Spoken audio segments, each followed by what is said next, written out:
Good evening everyone. स्वागत है आप सभी का आज के इस लाइव सेशन में, जिसमें हम मुख्य रूप से उद्योग विभाग का जो भर्ती आया हुआ है सहायक संचालक या प्रबंधक उद्योग परीक्षा, इस पर चर्चा करने वाले हैं। सबसे पहले तो हम इसमें क्या करेंगे, सिलेबस को देखेंगे, ठीक है। इसके अलावा योग्यता क्या रहने वाला है ये देखेंगे। एग्जाम तो आप लोगों को पता चल ही गया होगा कि एग्जाम डेट कब है। वैसे फॉर्म भरना चालू हो जाएगा 10 मार्च से और उसके बाद 8 अप्रैल तक फॉर्म भराएगा, ठीक है। तो कौन कौन स्टूडेंट इसमें योग्य हैं, उनकी मतलब क्वालिफिकेशन आपके पास है तो आप फॉर्म भर सकते हो कि नहीं, वो आप देख लीजिएगा। सिलेबस तो वैसे बहुत ही आसान है, ठीक है। इसके बाद इसका जो 2016 में भर्ती जब आई थी तो 17 में पेपर हुआ था। तो 2016 में जो परीक्षा जब हुई थी, या बोलना चाहिए 17 में पेपर हुआ था, परीक्षा का नोटिफिकेशन 2016 में ही आ गया था, है ना। तो उस समय जो है किस तरह के प्रश्न पूछे गए थे उस पे भी हम लोग क्या करेंगे, चर्चा करेंगे, ठीक है। तो जिस तरह के प्रश्न पूछे गए थे उस पर भी चर्चा करेंगे। देखिए सिलेबस बहुत ही आसान है। सिलेबस में क्या दिया हुआ है इस वैकेंसी के, उद्योग विभाग का वैकेंसी है और जो नोटिफिकेशन है वो आपको टेलीग्राम पे देखने को मिल जाएगा, हमारे मोबाइल ऐप में देखने को मिल जाएगा, सिलेबस भी आपको ऐप में मिल जाएगा और इसका जो प्रीवियस ईयर पेपर है वो भी आपको एप्लीकेशन में मिल जाएगा। लेकिन उसमें प्रश्न और उसके ऑप्शन होंगे, आंसर नहीं होगा, आंसर आपको टिक करना पड़ेगा, प्रिंट करवा लेंगे तो, ठीक है। तो ये पूरा डिटेल एक में रहेगा, बिल्कुल आप प्रिंट करा सकेंगे, ठीक है। चलो भाग एक में छत्तीसगढ़ का सामान्य ज्ञान रहने वाला है, जिसमें छत्तीसगढ़ का इतिहास हो, भूगोल हो, साहित्य संगीत हो, जनजाति हो, अर्थव्यवस्था हो, प्रशासनिक ढांचा हो, उद्योग हो या करंट अफेयर हो, ये सारी चीजें भाग एक में रहेंगी, ठीक है। इंग्लिश में भी वही सिलेबस लिखा हुआ है। भाग दो में ध्यान से देखिएगा कि भाग दो में क्या है। संचार कौशल और पारस्परिक कौशल, विश्लेषणात्मक क्षमता, निर्णय निर्माण और समस्या निवारण, सामान्य मानसिक योग्यता, मूल संख्यात्मक कार्य मतलब सामान्य गणितीय कौशल कक्षा 10वीं वाले, और चार्ट तालिका आंकड़ों की पर्याप्तता, डेटा सफिशिएंसी। तो ये सबको मिलाकर आप ये बोल सकते हो कि रीजनिंग का वेटेज इसमें ज्यादा है। मैथ्स के भी प्रश्न होंगे क्योंकि कक्षा स्तर 10वीं बोल दिया है, लेकिन मैथ्स के प्रश्न होंगे मुश्किल से 2, 3, 4, ज्यादा से ज्यादा, उससे ज्यादा मैथ्स के प्रश्न नहीं होंगे, ठीक है। चलो इसके बाद आपका हिंदी भाषा का ज्ञान 5-6 क्वेश्चन, 7 क्वेश्चन, अंग्रेजी भाषा 5-6 ज्यादा से ज्यादा, छत्तीसगढ़ी भाषा 5-6, कंप्यूटर 2-3 क्वेश्चन। मतलब ये सब का वेटेज आप भले ही सिलेबस में कक्षा स्तर 10वीं का है, मतलब बहुत ही ज्यादा टफ क्वेश्चन नहीं आते हैं। लास्ट ईयर का पेपर मैं अभी आपको सॉल्व कराऊंगा तो उसमें भी आपको समझ में आ जाएगा कि किस तरह के प्रश्न इसमें पूछे गए थे, ठीक है। तो किस तरह के प्रश्न पूछे गए थे वो भी आपको क्लियर हो जाएगा, ठीक है। कंप्यूटर से भी 2 ही प्रश्न आया था मेरे ख्याल से, अभी देखेंगे तो आपको ही पता चल जाएगा। छत्तीसगढ़ी भाषा से भी ज्यादा प्रश्न नहीं आया था। ये सब मिलाकर मुश्किल से 15-17 क्वेश्चन ही आए थे, ठीक है। हिंदी, अंग्रेजी, छत्तीसगढ़ी, कंप्यूटर मिला के। देखो रीजनिंग का वेटेज जोरदार है, लेकिन रीजनिंग जो इसमें रहने वाला है वो आसान रीजनिंग है, ठीक है, टफ वाला नहीं है। मतलब ऐसा नहीं सोचना है कि बहुत ज्यादा टफ रीजनिंग है। चलो योग्यता के बारे में बात कर लेते हैं, ठीक है। योग्यता जो है इसमें क्या दिया हुआ है, देखो पद का विवरण, वेतनमान, सारी चीजें इसमें है। पद का नाम है सहायक संचालक उद्योग प्रबंधक, क्लास 2 राजपत्रित अधिकारी है, ठीक है। मतलब बिना मेंस दिलाए आप राजपत्रित अधिकारी बन सकते हो इस एग्जाम को अगर आप निकाल लो तो, ठीक है। इसके बाद वेतनमान वही लेवल 12 का मिलेगा, ठीक है। अब वो तो आप जानते ही होंगे कितना मिलता है उसमें। शैक्षणिक अर्हता देख लो भाई, शैक्षणिक अर्हता यहीं पर समझना जरूरी है।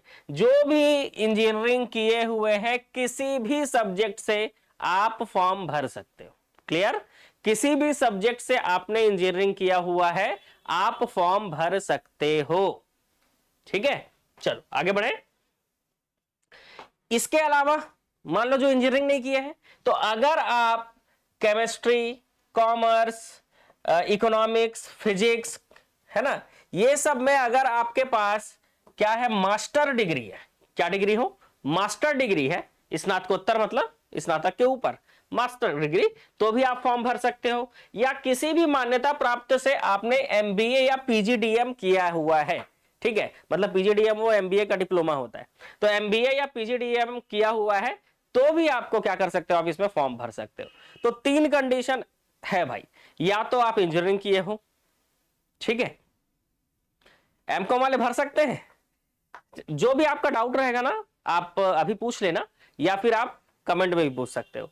यहां लिखा है ना क्लियर, वाणिज्य से अगर आपके पास स्नातकोत्तर है तो आप फॉर्म भर सकते हो, एमकॉम वाले फॉर्म भर सकते हैं। ठीक है, वही मैं समझा रहा हूं, शैक्षणिक योग्यता को ध्यान से समझो। इनमें से कोई भी सब्जेक्ट ऐसा है जिसमें आपके पास क्या हो, मास्टर डिग्री है, जिसमें आपके पास क्या हो भाई, मास्टर डिग्री है, तो आप क्या कर सकते हो भाई, फॉर्म भर सकते हो। ठीक है, इसमें से कोई सा भी रहे, मास्टर डिग्री होना चाहिए आपके पास। ठीक है, और या तो आपके पास एमबीए हो या तो आपने इंजीनियरिंग किया हो, तो चलो भाई इस बार इंजीनियरों को और मास्टर डिग्री वालों को, एमबीए वालों को एक साथ उतारेंगे मार्केट में। चलो, तो ये हो गया आपका क्या, योग्यता मतलब शैक्षणिक अर्हता है, मतलब आपके पास क्वालिफिकेशन क्या होना चाहिए। इसके बाद इसकी परीक्षा मैंने आपको बताया था कि ये परीक्षा जो है 2016 में इसकी वैकेंसी आई थी, है ना। और पेपर कब हुआ था मैं आपको बता देता हूं, पेपर इसका हुआ था 26 मार्च को हुआ था। ठीक है, 2016 की वैकेंसी थी ये, और पेपर हुआ था 26 मार्च को, 26 मार्च 2017 में ये पेपर हुआ था। ठीक है, तो उस समय किस तरह के प्रश्न पूछे गए थे उसी को हमको पहले डील करना है, क्योंकि देखो मैंने सिलेबस आपको बता दिया, शैक्षणिक योग्यता बता दिया, इसके अलावा भी आपको कोई डाउट है तो आप पूछ सकते हो। और तीसरा हम क्या करेंगे, प्रीवियस ईयर पेपर पर भी डिस्कस करेंगे, अभी चालू करेंगे। लेकिन अगर आप इसका कोर्स ज्वाइन करना चाहते हो तो सिलेबस आप देख चुके हो, कोर्स आपको हमारे मोबाइल ऐप में मिल जाएगा, और नीचे जो स्क्रॉल पे आपका नंबर चल रहा है उसमें आप व्हाट्सएप पे मैसेज करके क्या कर सकते हो, कोर्स की जानकारी ले सकते हो।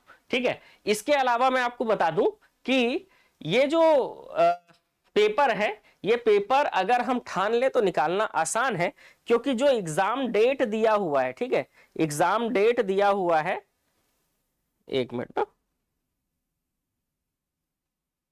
6 जुलाई।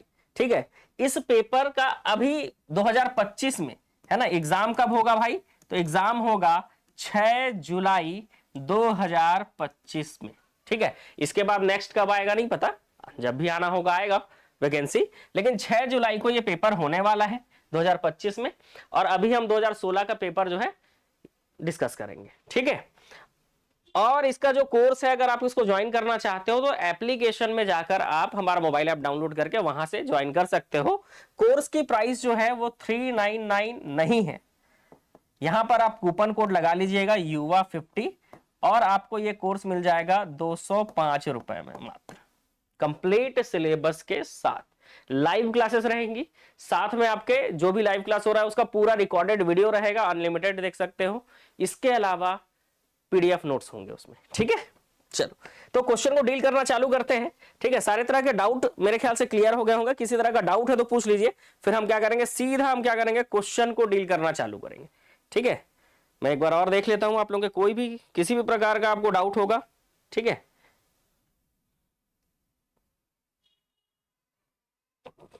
चलिए बता दिया जी, एडीआई के लिए कोर्स के बारे में, फीस के बारे में बता दिया, 205 रुपए आप जान रहे हो, एक बुक से भी कम प्राइस में आपको मैं कोर्स अवेलेबल करा देता हूं, आप एडीओ देख लो, 255 रुपए में आपको एडीओ मिल जाता है। ठीक है, आपका पुलिस भर्ती का आप कोर्स देख लो। ठीक है, पुलिस भर्ती का भी कोर्स आपको 200-300 के आसपास ही मिल जाता है, नगर सेना हो, एसआई हो, सारे कोर्सेज जो है 200-300 के अंडर में आपको मिल जाते हैं। ठीक है, कॉमन ग्रेजुएशन वाले नहीं डाल सकते, कॉमन ग्रेजुएशन वाले नहीं डाल सकते। ठीक है, दो बार बता दे रहा हूं आपको, नहीं, बीएससी वाले नहीं भर सकते, क्लियर लिखा हुआ है, या तो इंजीनियरिंग हो या तो फिर आपके पास पोस्ट ग्रेजुएशन होना चाहिए। ठीक है, क्लियर मामला यहां पे, मैं इसीलिए बोला कि आपको जो भी डाउट होगा ना आप पहले पूछ लो, पता है। ठीक है, जो भी डाउट होगा पूछ लीजिए उसको। फॉर्म जो फिल है 10 मार्च से चालू होगा। ठीक है, फॉर्म, ठीक है,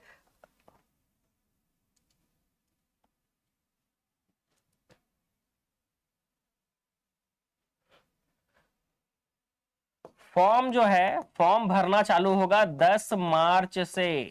ठीक है, 10 मार्च से 8 अप्रैल तक टाइम है, जल्दी भर लीजिएगा, है ना, लास्ट में फिर फॉर्म भराता नहीं है। ठीक है, और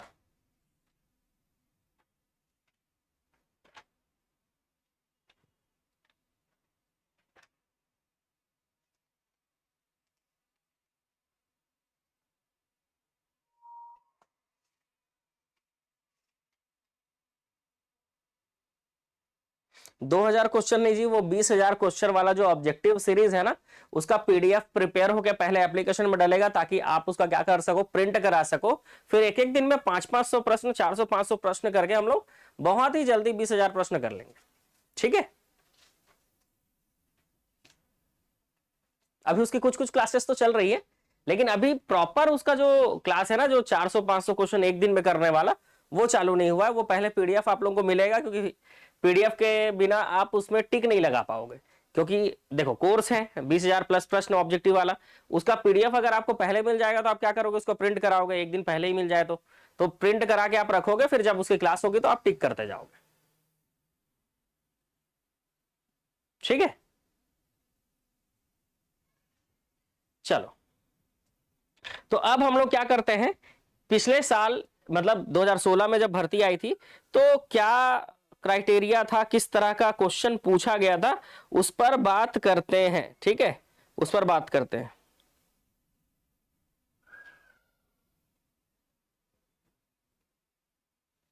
चलो, पहला क्वेश्चन देखते हैं। वैकेंसी अच्छी है ना। अगर आप इस शैक्षणिक अर्हता में आपके पास है अर्हता, तो आपको जरूर ये फॉर्म भरना चाहिए। छत्तीसगढ़ में स्थित गोदावरी बेसिन की सबसे प्रमुख नदी कौन सी है? तो आप जान रहे हो गोदावरी, हमारे यहां से ऐसी कौन सी नदी है जो गोदावरी में जाकर मिलती है? तो वो इंद्रावती नदी है। वो कौन सी नदी है जी? इंद्रावती नदी है, ऑप्शन सी।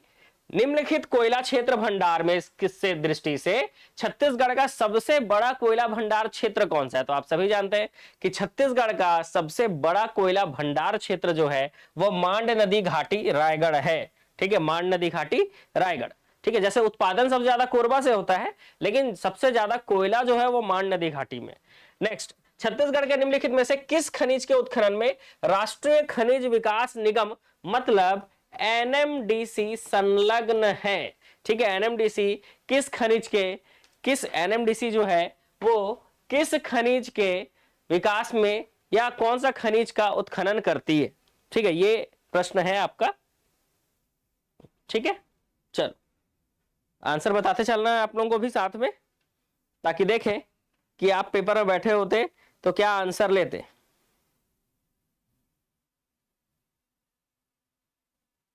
फॉर्म भराना चालू होगा तो देख लीजिएगा, अपीयरिंग वाले को अगर मौका मिल रहा होगा तो आप फॉर्म भर सकते हो। ठीक है,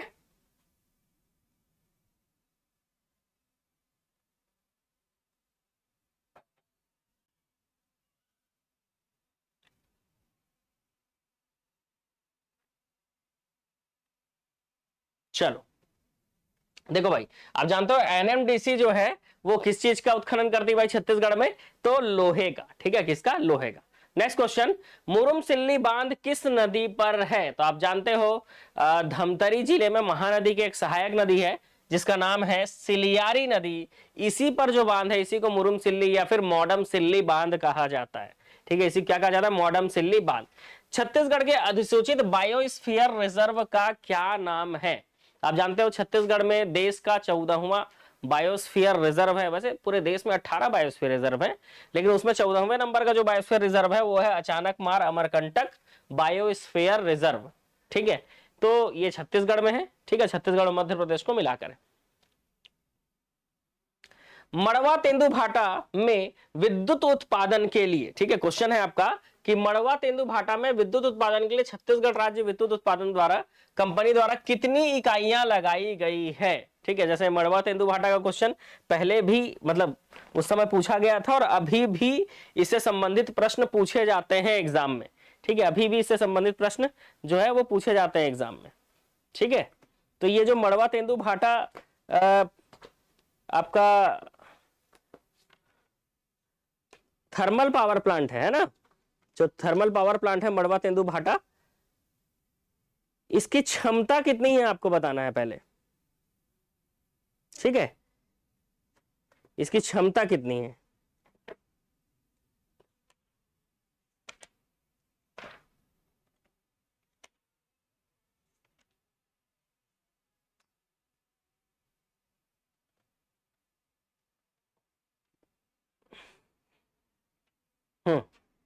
बी, 2 इकाइयां लगाई गई है। ठीक है, बिल्कुल सही आंसर है, 2 इकाई लगाई गई है, ठीक है। और इस मड़वा तेंदु भाटा जो है ना, इसका नाम भी बदला है गया है, इसका नाम जो है अटल बिहारी वाजपेयी ताप विद्युत संयंत्र है, ठीक है। इस ताप विद्युत संयंत्र का नाम मड़वा तेंदु भाटा का ताप विद्युत संयंत्र का ही नाम जो है अटल बिहारी वाजपेयी ताप विद्युत संयंत्र है। और इसकी 2 इकाइयां लगाई गई है क्योंकि यहां पर 1000 मेगावाट बिजली उत्पादन की क्षमता है, मतलब 500 मेगावाट के 2 इकाई लगाए गए हैं, ठीक है। भारत में डिजिटल भुगतान को बढ़ावा देने के लिए गठित मुख्यमंत्रियों की उच्चतर समिति का अध्यक्ष कौन था?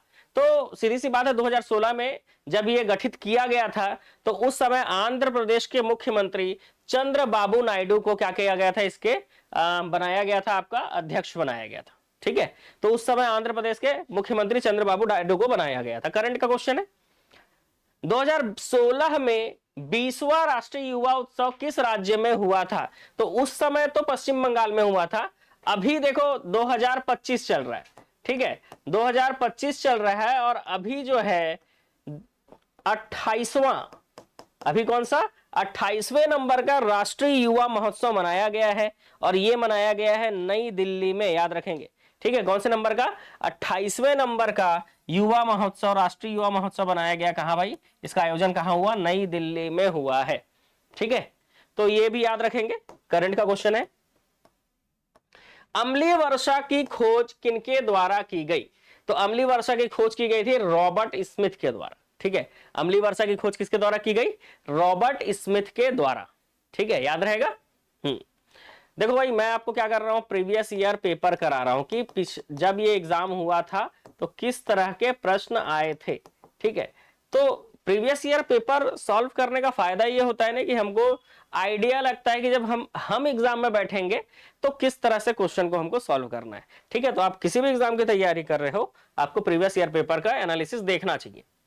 ब्लू बेबी रोग का कारण जल में किसकी अधिकता, मतलब जल में ऐसा क्या बढ़ जाता है कि ब्लू बेबी रोग होता है? तो आप सभी को पता है, ये नाइट्रेट के बढ़ने से होता है। नहीं पता है तो याद रखिएगा, नाइट्रेट के बढ़ने से होता है। नेक्स्ट, कौन सी जोड़ी प्राचीन राजा और राजवंश सुमेलित हैं? ठीक है, तो देखो भाई, रुद्रदामन तो शक वंश के थे, ठीक है, पुलवामी सातवाहन वंश के थे, ठीक है। वैसे मिलिंद जो है ये कुषाण हिंद यवन शासक थे। तो इस हिसाब से ये सारे पॉइंट ही गलत हैं।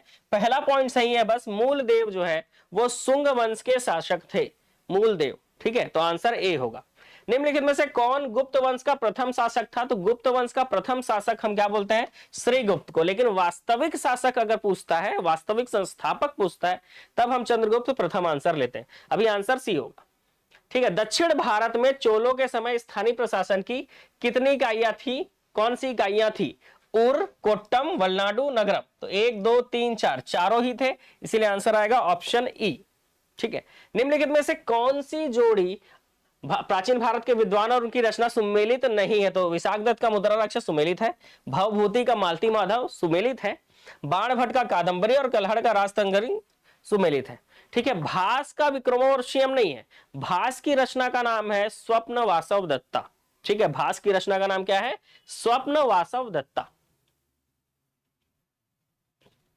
चलो, कौन सी घटना, कौन सी जोड़ी क्रांतिकारी घटना और क्रांतिकारी से सुमेलित है? तो दिल्ली में हार्डिंग पर बम फेंकना, सैंडर्स का गोली मार के हत्या कर देना, निजामुद्दीन में रेल पर बम फेंकना, चिटगांव शस्त्रागार लूट जो है इसमें सूर्यसेन मुख्य थे। तो ये वाला जो पॉइंट है वो सही है, ठीक है। तो ऑप्शन डी जो है इसका सही है, चिटगांव शस्त्रागार लूट में सूर्यसेन का हाथ था। नेक्स्ट, सूक्ष्म सिंचाई योजना के अंतर्गत लघु सीमांत किसकों को स्प्रिंकलर पर कितने प्रतिशत का अनुदान दिया जाता है? तो ये अनुदान घटते बढ़ते रहता है। अभी जो अनुदान है वो 70% है, ठीक है। अभी तो जो अनुदान है वो कितना है जी? 70% है। छत्तीसगढ़ राज्य के सकल घरेलू उत्पाद में वानिकी, देखो क्या पूछा है, वानिकी पूछा है। वानिकी के योगदान में 2011-12 से ही पूछता है कि 2011-12 से बता दो कि अभी कैसा चल रहा है, और अभी पूछ सकता है 2021-22 के हिसाब से बता दो कि 2021-22 के हिसाब से अभी जो है बढ़ रहा है कि घट रहा है। तो आप देखना, मतलब वो तो इकोनॉमिक सर्वे देखकर ही समझ में आएगा कि बढ़ता है कि घटता है। उस समय घट रहा था, ठीक है, वानिकी का योगदान। इसीलिए इकोनॉमिक सर्वे जब पढ़ते हैं तो इस चीज को देखना होता है कि ग्राफ बढ़ रहा है कि ग्राफ जो है वो घट रहा है, ये भी देखना होता है। ठीक है, चलो आगे बढ़े। छत्तीसगढ़ में भारत सरकार के न्यूनतम समर्थन मूल्य पर किस प्रमुख राष्ट्रीय वनोत्पाद का संग्रहण किया जाता है? तो हर्रा, साल बीज, महुआ बीज, तेंदुपत्ता, सभी का किया जाता है। तो आंसर क्या हो जाएगा? ई हो जाएगा। मुद्रा योजना के अंतर्गत देखो अभी अभी कुछ दिन पहले जो मैंने क्वेश्चन कराया था उसमें, क्योंकि एडीओ की भी तैयारी चल रही है और उसमें मुद्रा योजना एक इंपॉर्टेंट टॉपिक है, इससे क्वेश्चन आ सकता है। ठीक है, और ये क्वेश्चन आता भी है। ठीक है, मुद्रा योजना के तहत तरुण ऋण योजना, किशोर का पूछता है, शिशु पूछता है, तो तीनों का आपको याद रखना है। तो तरुण ऋण योजना को कई बार पीएससी पूछ चुका है। ठीक है, ये मल्टीपल एग्जाम में पूछा जा चुका है इसको। ठीक है, इंपॉर्टेंट टॉपिक है। 5 लाख से 10 लाख रुपए। ठीक है, कितना? तरुण मतलब 5 लाख से 10 लाख। वैसे ही आपका किशोर का पूछता है और शिशु का पूछता है। जिनको पता है, मैंने तो पढ़ाया है, जिनको पता है कमेंट करके जरूर बताएंगे। 436 रुपए का न्यूनतम वार्षिक किस्त किस बीमा योजना के लिए जमा की जाती है? पहले 330 रुपए था। ठीक है, अभी बढ़ गया है। तो ये प्रधानमंत्री जीवन ज्योति बीमा योजना जो है, इसमें 436 रुपए का न्यूनतम वार्षिक किस्त जो है प्रीमियम के रूप में जमा किया जाता है। ठीक है, प्राचीन बस्तर के छिंदक नागवंशी राजवंश से संबंधित शासक, तो सीधी सी बात है सोमेश्वर देव है, कन्हर देव थे, मतलब सोमेश्वर देव भी थे और जयसिंह देव थे, परमेश्वर देव नहीं थे। तो 1 2 3 सही है, मतलब आंसर क्या होगा? Option A. ठीक है, ऑप्शन ए। कलिंगराज, जाजल्य देव, कल्याण साय, रघुनाथ सिंह, तो ये सब आपको क्या करना है? मिलाना है। देखो कलिंगराज को अगर मिलाएं तो इसने क्या किया? तो इसने तुम्बाड़ को अपनी राजधानी बनाया। जाजल्य देव की अगर बात करें हम, कल्याण साय की, तो मुगल दरबार में उपस्थित हुए। इसके अलावा रघुनाथ सिंह मराठा सेना के सामने आत्मसमर्पण कर दिया और जाजल्य देव बस्तर के सोमेश्वर देव को हरा दिया था, है ना, सोमेश्वर देव को पराजित किया था जाजल्य देव प्रथम ने। तो क्या आंसर आएगा? 3 4 1 2, मतलब ऑप्शन डी। आंसर क्या होगा? Option D. चलो अगले प्रश्न की ओर चलते हैं। सोना खान जान रहे हो आप, नारायण सिंह। ठीक है, संबलपुर सुरेंद्र साय, रायपुर का सिपाही विद्रोह हनुमान सिंह, उदयपुर का विद्रोह कल्याण साय। तो क्या आंसर आएगा? 1 3 4 2, 1 3 4 2, ऑप्शन सी आएगा। ठीक है, अगला क्वेश्चन। छत्तीसगढ़ में 1917 में होम रूल लीग की शाखाएं खोली गई। इस संगठन की सदस्य संख्या 1700 से अधिक थी। गलत, ये खोली गई सही है। छत्तीसगढ़ में केवल तिलकवादी होम रूल आंदोलन सक्रिय रहा, ये भी सही है। तो आंसर ऑप्शन आएगा 1 और 3 सही है, ऑप्शन डी। ठीक है, 1920 में हुए कंडेल नहर सत्याग्रह के नेता कौन थे? तो घनश्याम सिंह गुप्त नहीं थे, क्योंकि ये दुर्ग वाले व्यक्ति हैं। सुंदरलाल शर्मा वही थे, धमतरी। छोटेलाल श्रीवास्तव धमतरी, नारायण राव मेघावले धमतरी। तो 2 3 4 सही है, मतलब आंसर क्या होगा? Option B. ठीक है, आंसर क्या हो जाएगा? ऑप्शन बी हो जाएगा। चलो अगले प्रश्न की ओर चलते हैं। समझ रहे हो किस तरह के प्रश्न आए थे? आराम से आप सॉल्व कर पाओगे एग्जाम में भी। ग्राम पंचायत के कार्यकाल की गणना कब की जाती है भाई? प्रथम सम्मेलन की तिथि से, है ना। ग्राम पंचायत मैंने आपको ऑब्जेक्टिव करा भी दिया है। ठीक है, प्रथम सम्मेलन की तिथि से, ग्राम पंचायत के प्रथम सम्मेलन की तिथि से। चलो अगला, नगर पालिका परिषद की अवधि के विषय में क्या सही है? अध्यक्ष का कार्यकाल 5 वर्ष का होता है? नहीं। पार्षदों का कार्यकाल होता है 5 साल? नहीं। अध्यक्ष और पार्षदों का कार्यकाल डिपेंड करता है कि परिषद जो है उसकी अवधि पर डिपेंड करता है। परिषद जब तक है तब तक सामान्य रूप से 5 साल होता है, लेकिन परिषद की अवधि पर डिपेंड करता है, इसलिए हम डायरेक्ट इसका आंसर नहीं ले सकते। ठीक है, इसके अलावा नगर पालिका परिषद की अवधि 5 वर्ष होती है, बिल्कुल सही। अध्यक्ष और पार्षदों का कार्यकाल परिषद की अवधि पर निर्भर होता है, बिल्कुल सही। यदि परिषद 5 वर्ष की अवधि पूर्ण भंग की जाए तो नई परिषद 5 वर्ष के लिए चुनी जाएगी। नहीं, अगर परिषद 5 वर्ष की अवधि के पहले भंग कर दी जाए तो नई परिषद पूर्व परिषद की शेष अवधि तक बनी रहती है। इसीलिए आंसर हो जाएगा 3 4 और 6। ठीक है, आंसर क्या हो जाएगा? 3 4 और 6। ठीक है, अगर परिषद भंग हो गया तो जो नया चुनाव होगा वो शेष समय के लिए होता है। ठीक है, नेक्स्ट।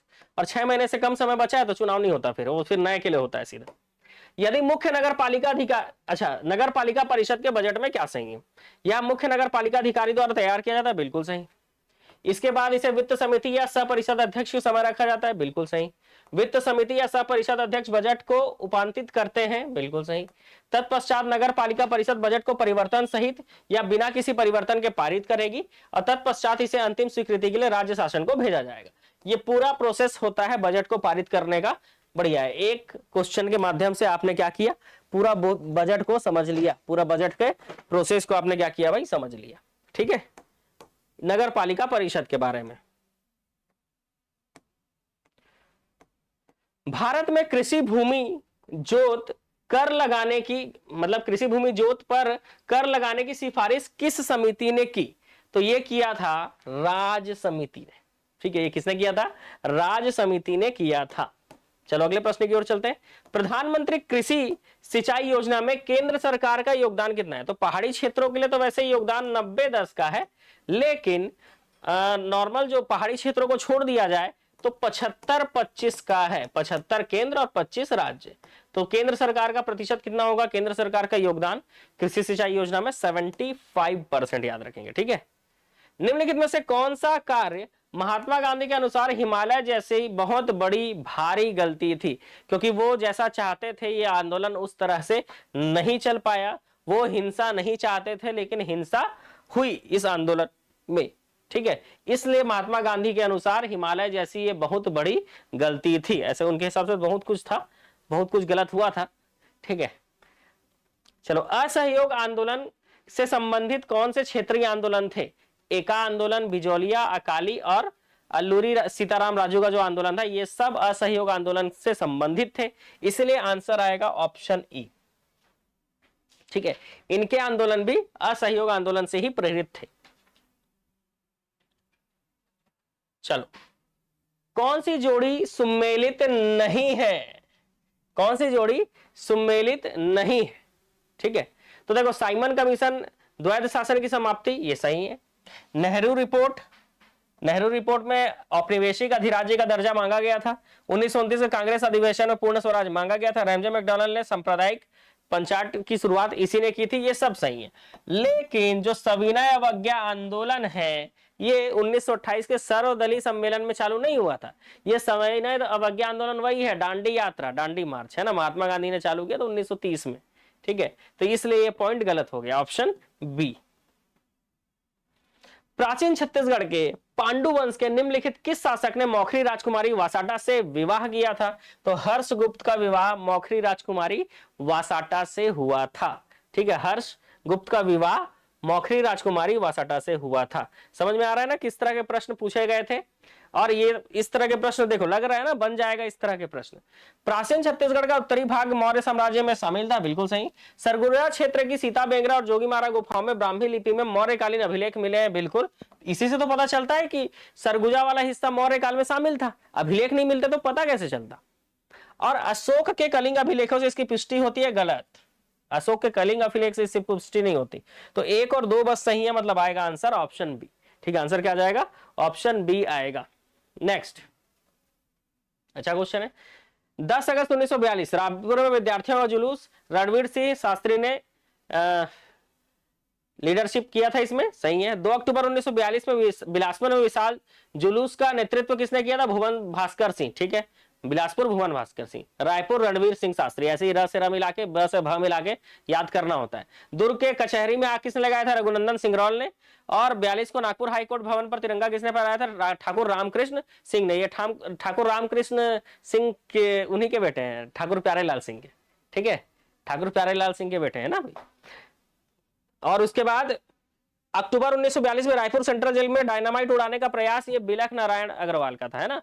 तो ये गलत हो जाता है। ठीक है, रायपुर षड्यंत्र केस में शामिल थे परशुराम सोनी। तो ऑप्शन ई सुमेलित नहीं है। कौन सा पूछा था? ऑप्शन कौन सा सुमेलित नहीं है?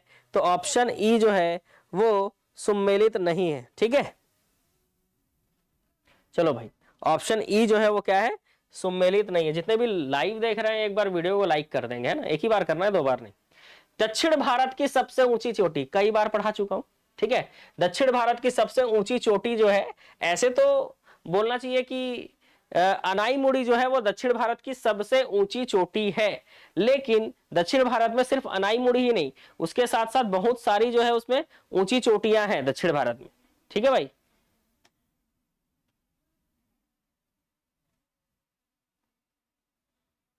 ठीक। तो हाँ, 2695 मीटर के साथ अनाईमुड़ी सबसे ऊंची चोटी है दक्षिण भारत की, लेकिन इसमें से अगर पूछा जाए तो 2637 मीटर ऊंचाई के साथ डोडा बेटा जो है वो भी दक्षिण भारत की एक ऊंची चोटी है अनाईमुड़ी के बाद। ठीक है, निम्नलिखित में से कौन से द्वीप समूह की उत्पत्ति प्रवाल से हुई है? तो प्रवाल वाला द्वीप कौन सा है भाई? तो प्रवाल वाला द्वीप जो है वो लक्षद्वीप है ना। अच्छा क्वेश्चन है। चलो, सबसे बड़े अपवाह क्षेत्र वाली नदी, गंगा नदी का अपवाह क्षेत्र सबसे बड़ा है। सर्वाधिक जल अपवहित करने वाली नदी जो है वो ब्रह्मपुत्र है। पश्चिम की ओर बहने वाली नदी ताप्ती, और मरुस्थल में प्रवाहित होने वाली नदी लूनी है। तो 2 1 4 3, 2 1 4 3 ऑप्शन डी आएगा। ठीक है, ये क्वेश्चन भी बन गया। चलो अगले प्रश्न की ओर चलता है। नेक्स्ट क्वेश्चन, जब सूर्य की किरणें कर्क रेखा पर लंबवत चमकती है, सीधा बिल्कुल, तब उत्तर पश्चिम भारत में कौन सी घटना घटित होती है? तो वहां निम्न वायु दाब जो है वो विकसित होता है। ठीक है, लो प्रेशर का बेल्ट बनता है भाई, लो प्रेशर। जब सूर्य हमारे तरफ होता है, कर्क रेखा मतलब सूर्य हमारे तरफ है, जब इंडिया की तरफ है तब, ऐसा याद रखना। केंद्रीय मंत्रि परिषद सामूहिक रूप से, देखो व्यक्तिगत रूप से तो ये राष्ट्रपति के प्रति उत्तरदायी होते हैं, लेकिन सामूहिक रूप से जब पूछता है तो याद रखना कि जो केंद्रीय मंत्रि परिषद है वो सामूहिक रूप से लोकसभा के प्रति उत्तरदायी होते हैं। अगर यहीं पर व्यक्तिगत पूछता तो आंसर हो जाता राष्ट्रपति। ठीक है, व्यक्तिगत रूप से वो राष्ट्रपति के प्रति उत्तरदायी होते हैं। ठीक है, नेक्स्ट, भारतीय संविधान भारत को परिभाषित करता है, भारत राज्यों का एक संघ होगा। ठीक है भाई, भारत क्या होगा? राज्यों का एक संघ होगा। ठीक है, चलो अगले प्रश्न की ओर चलते हैं। निम्नलिखित में से कौन सा कार्य राज्यपाल की स्वविवेकी शक्ति है? तो राज्यपाल की जो स्वविवेकी शक्ति है इसमें से वो है विधेयक पर हस्ताक्षर करना, विधेयक को राष्ट्रपति के पास भेजना और केंद्र को प्रतिवेदन भेजना। तो 2 3 और 7 ये इसकी स्वविवेक की शक्ति होती है। ठीक है, कौन सा संवैधानिक संशोधन भारत में असंवैधानिक घोषित कर दिया गया? तो सरकार ये चाहती थी कि जो भी कॉलेजियम सिस्टम के तहत न्यायाधीशों की नियुक्ति होती है सुप्रीम कोर्ट में, वो क्या उसको स्ट्रक्चर बदलना चाहती थी, लेकिन न्यायाधीशों की नियुक्ति को, अब देखो कोई भी संशोधन होगा तो वो न्यायालय में तो जाएगा ही। ठीक है, तो न्यायाधीशों को ऐसा लगा कि जो सिस्टम चल रहा है वही ठीक है, जो ज्यादा उम्र का, देखो मोदी सरकार को ये लगता था कि जो ज्यादा उम्र का है वही मुख्य न्यायाधीश बनता है, तो ऐसे में होता यह है कि जो योग्य न्यायाधीश है वो रह जाता है। ठीक है, क्योंकि उसके रहते तक उसका उम्र हो गया भाई, सीधी सी बात है। तो बहुत सारे लोग ऐसे योग्य न्यायाधीश भी हैं जो मुख्य न्यायाधीश नहीं बन पाते। ठीक है, क्योंकि इसमें एज क्राइटेरिया होता है। तो इन्होंने 99वां संविधान संशोधन में एनजैक लाया था। ठीक है, एनजैक लाया था, राष्ट्रीय न्यायिक नियुक्ति आयोग है ना, नेशनल जुडिशरी अपॉइंटमेंट कमिटी। तो राष्ट्रीय न्यायिक नियुक्ति आयोग लेकर आया था। इसके तहत जो है ना सरकार के भी लोग मिलकर क्या करते, मुख्य न्यायाधीश का चुनाव करते। ठीक है, तो ये चीज को न्यायालय ने बोला ये असंवैधानिक है।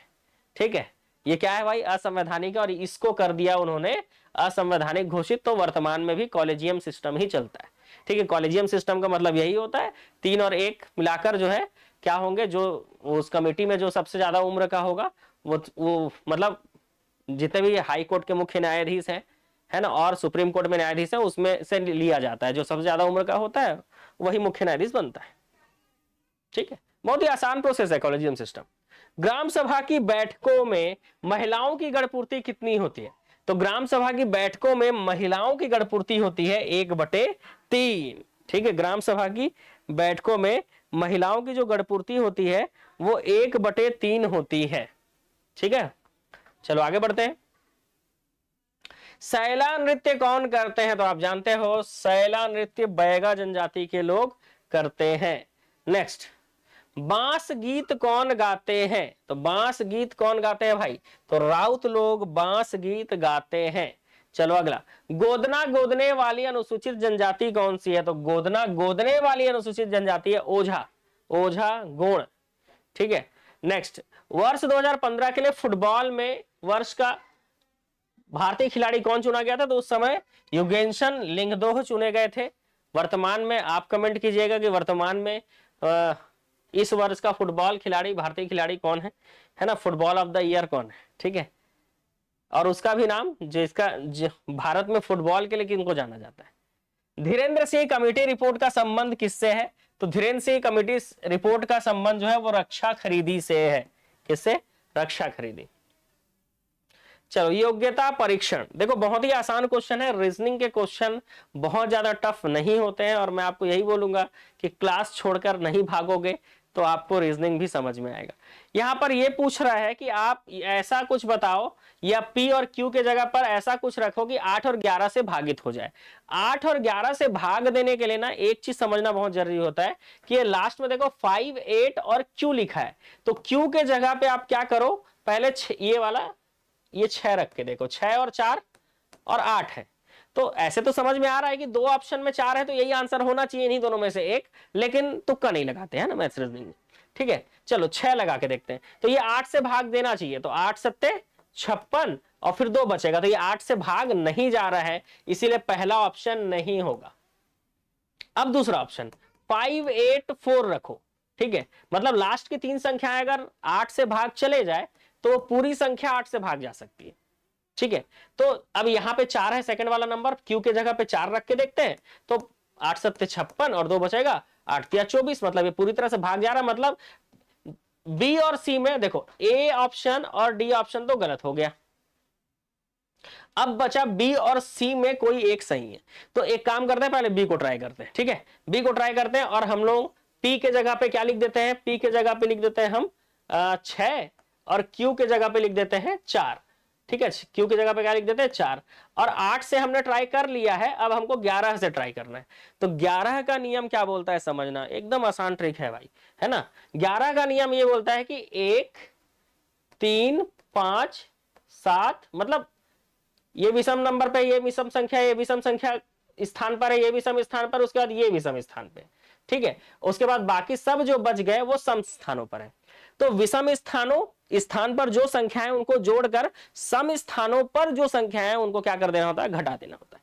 तो देखो विषम स्थान पर पहले 6 है, अच्छा एक काम करते हैं, 6, 8, 9, 0, 4, 3, 4, 5, 8 और 4 रख देते हैं, ठीक है। अब देखो ये है विषम स्थान पर, ये है, ये है, ये है और ये है, ये सबको जोड़ दो भाई, तो ये सबको जोड़ोगे तो 6, 9, 6 और 9 15, 15 4 19, 19 4 23, और 23 और 8 हो जाएगा आपका 31, ठीक है।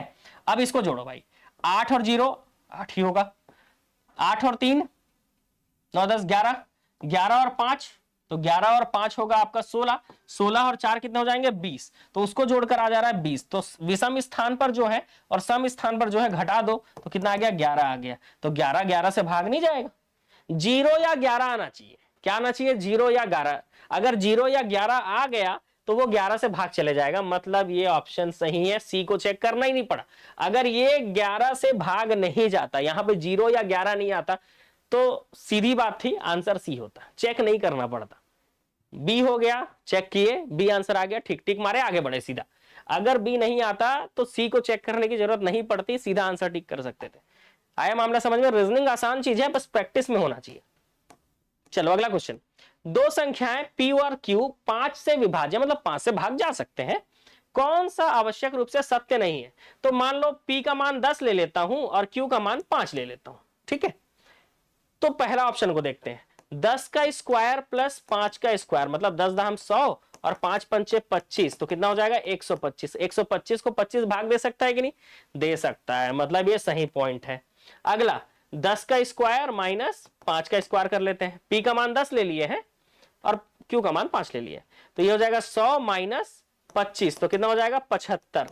तो 75 भी 25 से भाग जा सकता है, 25 तिया 75 होता है। चलो P प्लस Q कर दो और 10 से भाग जाएगा कि नहीं? तो 10 प्लस 5 करो, ये आएगा 15, और इसको भाग देकर देखो 10 से, नहीं जाएगा भाग, ये ऑप्शन गलत हो गया। P और माइनस Q कर दो, मतलब 10 माइनस 5 कर दो, कितना आ रहा है 5, और ये 5 से भाग जाएगा कि नहीं? 5 से भाग जाएगा, मतलब ये सही पॉइंट है। कौन सा पॉइंट गलत मिल गया? Option C. इस तरह के क्वेश्चन ना एग्जाम में जब हम देखते हैं ना तो दिमाग ही नहीं चलता है कि करें क्या। बहुत ही आसान होता है, बताए।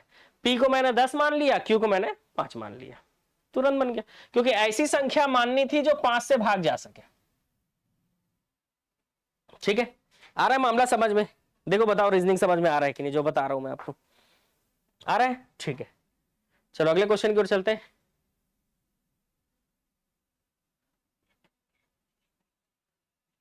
ये देखो, किसी भाषा में गेस्ट को ऐसा लिखा गया है और मीन को ऐसा लिखा गया, तो सेम को कैसा लिखा जाएगा? तो देखो भाई, एस का मतलब होता है ये, मतलब उसके नीचे वही लिखोगे ना, ऐसे मिलाना होता है। एस का मतलब ये, तो पहला अक्षर ये आना चाहिए। ए का मतलब, अच्छा ये आना चाहिए पहला अक्षर, ठीक है। ए का मतलब, तो ए कहां है भाई? यहां है, तो ए आएगा इसमें, फाई, तो फाई आना चाहिए।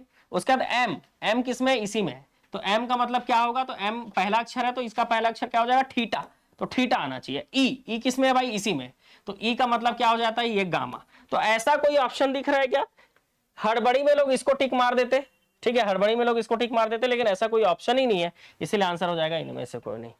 बहुत आसान होता है रीजनिंग एग्जाम में, बनाना आना चाहिए बस। 20 और वो सिंबल दिया हुआ है ऐसा वाला, 2 का मान होगा 20, 25 और इसका मान होना चाहिए 50, इसका मान इसका होना चाहिए, तो इसका मान क्या होगा? देखो भाई, अगर मैं यहां पर 20 गुणा 2 कर दूं तो ये कितना हो जाएगा? 40, और 40 का आधा कर दूं तो यही मान आ जाएगा, 20 आ जाएगा। देखो 25 चौक कितना हो जाएगा? तो 25 गुणा 4 करूंगा तो आ जाएगा 100, और इसका आधा कर दूं तो यही आ जाएगा। 8 तिया 30 गुणित 8 करो, 8 तिया 24, 240 होगा, इसका आधा कर दूं तो 120 आ जाएगा। तो चलो 24 गुणित 3 करो तो कितना आ जाएगा? 72, और 72 का आधा कर दोगे तो क्या आ जाएगा भाई? 36 आ जाएगा। देखो, तो इसी तरह से रीजनिंग बनाया जाता है, ठीक है। वो सिंबल दिया हुआ है, उस सिंबल के जगह पे आप गुणा, माइनस, भाग जो चाहो वो रख सकते हो, ठीक है, जो चाहो आप रख सकते हो, ठीक है। चलो आगे, आकृति में सभी अक्षरों को जोड़ने के लिए, अच्छा ये नहीं, यदि 5 लड़के 5 पृष्ठ 5 मिनट में लिखते हैं तो एक लड़का एक पृष्ठ कितने मिनट में लिखेगा? ठीक है, टाइम इधर है, कितने मिनट में लिखेगा? तो 5 से 5 कटा दो, एक लड़का एक पृष्ठ 5 मिनट में लिखेगा। मेरे ख्याल से कोई नहीं है ऑप्शन में, तो इनमें से कोई नहीं, बहुत ही आसान है।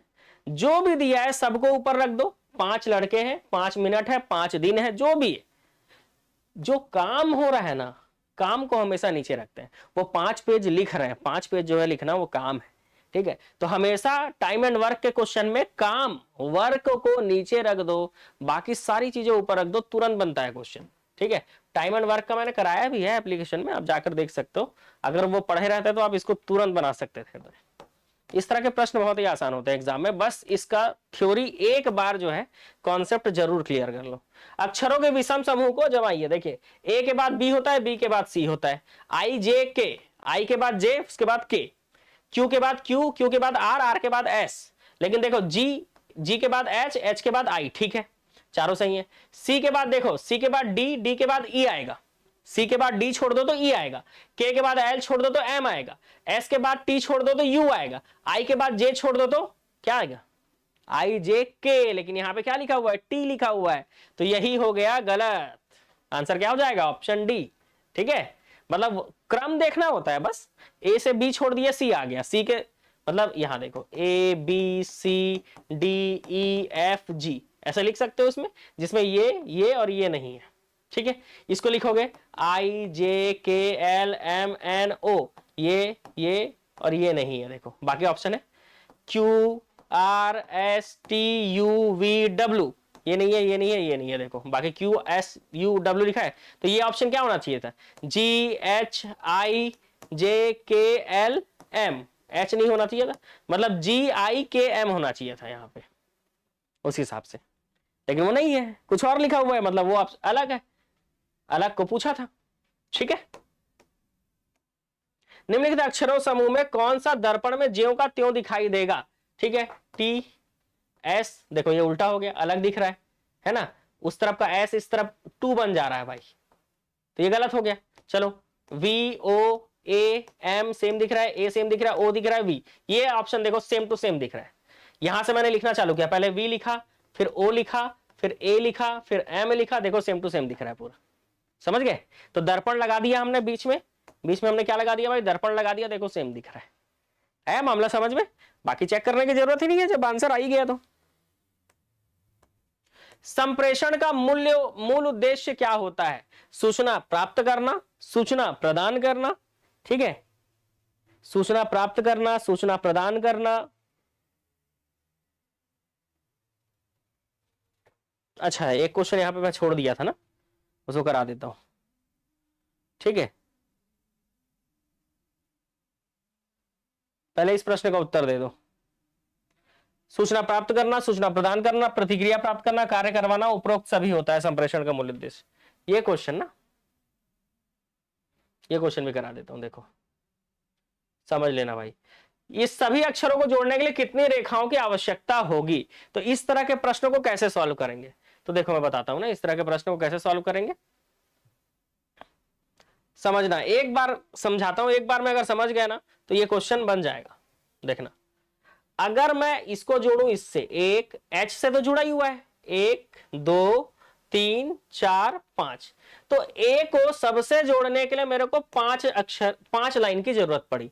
तो B को जोड़ने के लिए, B को सबसे जोड़ने के लिए 1 2 3 4 5, B को सबसे जोड़ने के लिए भी 5 चाहिए, C को सबसे जोड़ने के लिए 5 चाहिए, और D को भी सबसे जोड़ने के लिए 5 चाहिए। अब इस तरफ से सबको जोड़ रहा हूं तो ये इस तरफ वाले ऑटोमेटिक जुड़ जाएंगे। नहीं दिख रहा है, देखो G से A जुड़ रहा है ना, अगर A से G तक जोड़ रहे हो तो G से A जुड़ रहा है, मतलब इस तरफ वाले ऑटोमेटिक जुड़ते हुए जाएंगे। तो इस तरफ का A B C D एक एक को जोड़ने के लिए 5 रेखाएं चाहिए सबसे, तो 5 10 15 20, तो टोटल होते हैं 20 रेखाएं, ठीक है। इसी तरह से इस प्रश्न को बनाना था कि कुल कितनी रेखाएं होंगी, तो कुल रेखाएं होंगी 20, ठीक है, 20 रेखाएं।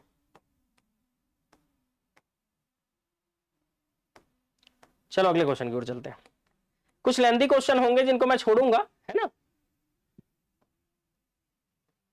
या कुछ विलोपित क्वेश्चन है वो छोड़ रहा हूं, है ना। देखो, रंग का मतलब 5 4 3 2 और फास्ट का मतलब होता है 6 1 0 8, तो 8 4 5 3, तो 8 का मतलब क्या होगा भाई, 8 का मतलब होगा T, देखो लिखा हुआ है T, ये देखो, ठीक है। 4 का मतलब किसमें होगा, तो इसमें होगा, 4 का मतलब होगा U, ठीक है। और 5 किसमें, इसमें 5 का मतलब होगा R, और 3 भी इसी में, R का मतलब होगा, 3 का मतलब होगा N, तो क्या आएगा आंसर, टर्न।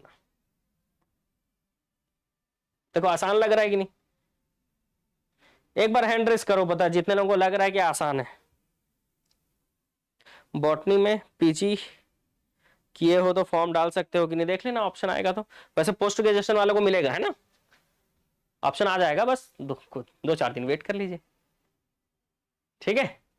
10 तारीख से फॉर्म भरना चालू हो जाएगा, उसमें ऑप्शन देगा। चलो, सही उत्तर के लिए एक छात्र को 1 नंबर काट दिया जाता है और प्रत्येक गलत उत्तर के लिए 1/3 नंबर काट दिया। मतलब पीएससी ने अपना ही क्वेश्चन पूछ लिया कि हम जो है एक उत्तर सही होने पे 1 नंबर देंगे और गलत होने पर 1/3 काट देंगे, तो कितने में आपका सिलेक्शन होगा। चलो देखते हैं, 100 प्रश्न हल करना था, तो 100 प्रश्न में अगर उसने 30 प्रश्न गलत किए होंगे, तो 100 में 30 अगर गलत किए तो 70 सही और 30 गलत। 70 सही के लिए उसको 70 नंबर मिले, प्लस 30 गलत के लिए 1/3, मतलब 30/3 जो है वो क्या हो जाएंगे, कट जाएंगे, ठीक है। 30/3 क्या हो जाएंगे, कट जाएंगे। 30/3 का मतलब होता है 10 नंबर, तो 70 में से 10 गया, कितना आएगा, उसको टोटल नंबर मिलेगा 60, लेकिन उसको तो नंबर 52 मिले थे, मतलब ये पॉइंट गलत। चलो अगला प्रश्न आते हैं। अगर 100 प्रश्न में उसने 36 प्रश्न गलत कर दिए तो कितने सही किए होंगे, 64 प्रश्न सही किए होंगे, ठीक है। अगर 36, कितने प्रश्नों के गलत उत्तर दिए, यही तो पूछ रहा है ना, तो ऑप्शन से बना रहे हैं हम। अगर उसने 36 प्रश्न, अगर आप 36 प्रश्न गलत कर दो तो सीधी सी बात है 64 आपने सही किए हैं 100 प्रश्नों में, तो 64 सही का आपको 64 नंबर तो मिल गया, लेकिन 36 जो गलत किए हो इसका 1/3 कटेगा, तो 36/3 मतलब 12, तो 64 में से 12 घटाओगे तो कितना नंबर मिलेगा आपको, 52। तो यहां पर आंसर वही था। देखो अब क्वेश्चन में दिया है कि बताओ कितने प्रश्नों को गलत करेंगे कि 52 नंबर मिलेगा, तो ये आपका 36 प्रश्न आएगा। तो आंसर क्या आ जाएगा? आंसर आ जाएगा ऑप्शन बी। मतलब समझ रहे हो, अगर आप पीएससी का एग्जाम देते हो 100 प्रश्न में अगर आपने क्या कर लिया 64 मतलब 36 प्रश्न गलत कर दिए, मतलब बहुत ज्यादा गलत कर दिया, सिलेक्शन एकदम ना के बराबर है। क्योंकि नंबर कितने मिलेंगे आपको? 52 नंबर मिलेंगे। इसमें से कौन सा शब्द बनाया जा सकता है? देखो IDIOSYNCRASY, ऐसा जल्दी जल्दी पढ़ना होता है। फिर IDIOT, टी नहीं है इसमें तो ये नहीं बनेगा। NOISY, एन है, एन है, आई है, ओ है, एस है, वाई है, ये वाला ऑप्शन बनेगा। क्रेजी, जेड इसमें कहीं पे भी नहीं है, नहीं बनेगा। आर्च, एच इसमें कहीं पे भी नहीं है, नहीं बनेगा। समझ गए? मतलब ये जो शब्द है इन्हीं शब्दों को लेकर बना जा सके ऐसा कोई शब्द लेना होता है। तो नॉइसी के सारे अल्फाबेट इसमें हैं, लेकिन बाकी सब में इसमें टी नहीं है, जेड नहीं है यहाँ पे, लेकिन इसमें है, गलत हो गया। यहाँ पे कहीं पे एच नहीं है, लेकिन इसमें है, गलत हो गया। ठीक है, तो इस तरह के आसान प्रश्न एग्जाम में आते हैं। उत्तम पारस्परिक कौशल वाले लोग सामान्यतः अपने खाली स्थान में सफल रहते हैं। तो अगर पारस्परिक कौशल एकदम बिहेवियर बहुत ही बेहतरीन है, तो चाहे व्यक्तिगत संबंध हो, सामाजिक मामले हो या व्यवसायिक जीवन हो, अगर आपका बोलना चाहिए पारस्परिक कौशल एकदम मतलब कम्युनिकेशन पावर बहुत अच्छा है, आप मधुर बढ़िया मधुर बोलते हैं, अच्छा बात करते हैं, तो आपका हर मामला जो है क्या हो जाता है? अच्छा हो जाता है। ठीक है, सभी प्रकार की चीजों में आपका अच्छा रहता है। उत्तम पारस्परिक कौशल वाले क्या नहीं होते हैं? वो आशावादी होते हैं, करिश्माई होते हैं, कुछ भी कर देते हैं, शांत भी होते हैं, आत्मविश्वासी भी होते हैं, ये अंतर्मुखी नहीं होते हैं वो बस। ठीक है, अंतर्मुखी नहीं होते। सांकेतिक संप्रेषण में शरीर के अंग के संचालन को क्या कहा जाता है? तो सांकेतिक संप्रेषण में शरीर के अंग के संचालन को अंग विक्षेपण कहा जाता है। क्या कहा जाता है? अंग विक्षेपण। निम्नलिखित में से क्या प्रभावी संप्रेषण में बाधक है? भावात्मक भाषा का प्रयोग, पूर्वाग्रह, गुस्सा या कमजोर याददाश्त। तो सीधी सी बात है, अगर प्रभावी संप्रेषण, अगर आपको ऐसा कम्युनिकेशन करना है जो बिल्कुल क्या हो? प्रभावी हो, तो सीधी सी बात है ये सब उसमें क्या बनेंगे? बाधा बनेंगे। नेक्स्ट, निम्न में से क्या हमारे पारस्परिक कौशल में वृद्धि करता है? तो हमारे पारस्परिक कौशल में हमारा चिंतन, स्पष्टीकरण, शारीरिक दिखावट और हाव भाव, ये सब जो है क्या करता है? वृद्धि करता है। ठीक है, तो इसका आंसर क्या होगा? ऑप्शन ई होगा। ठीक है, अगला प्रश्न, यदि W का अर्थ, यदि W का अर्थ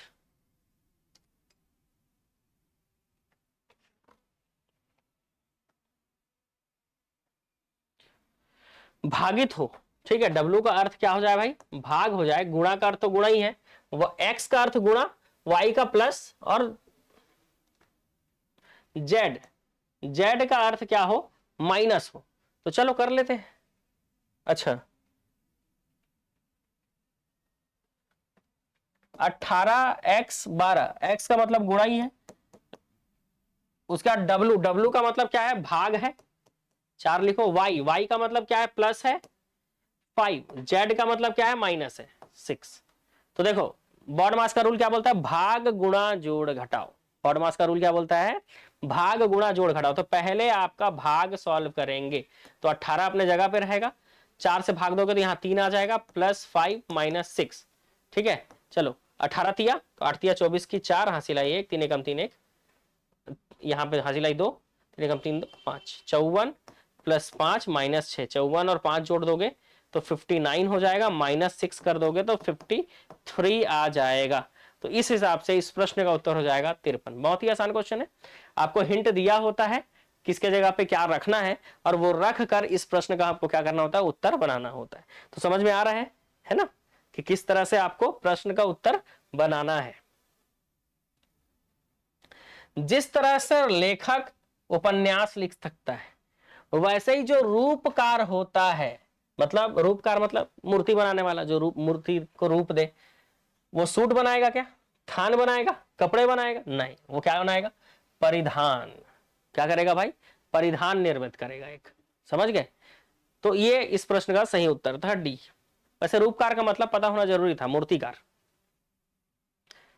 अनिल अपने घर से चलना शुरू करके 5 किलोमीटर पश्चिम की ओर चलता है। चलो भाई 5 किलोमीटर पश्चिम, पश्चिम मतलब पीछे, ठीक है। जैसे ही पीछे चला, ये हो गया लेफ्ट, ये हो गया राइट, ठीक है। एक हो गया लेफ्ट, एक हो गया क्या, राइट।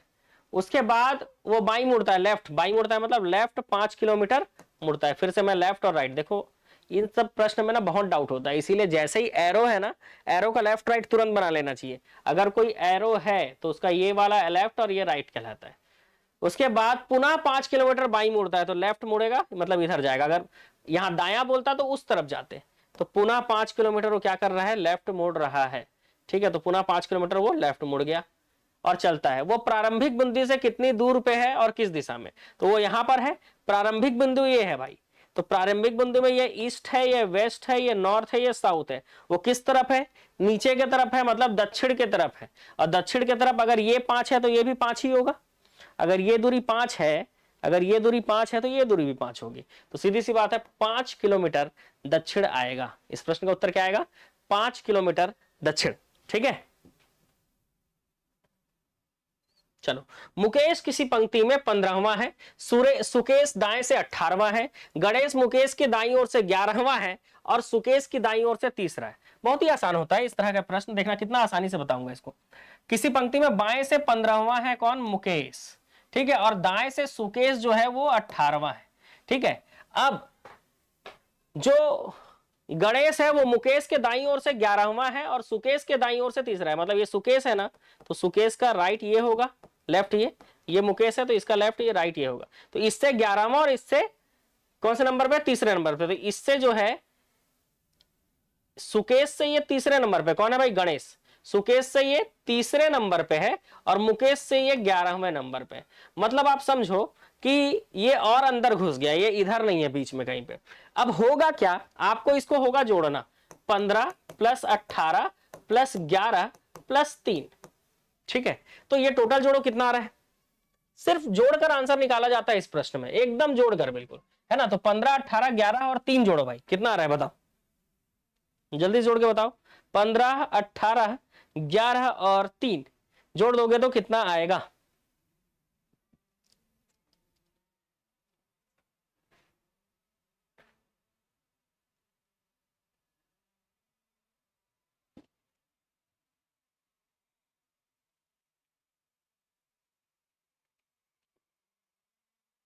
जल्दी से जोड़ो भाई।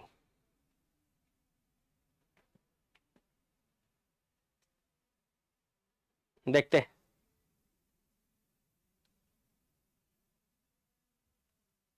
आंसर बताओगे तभी बनेगा, बिना आंसर बताए नहीं बनेगा भाई, ठीक है।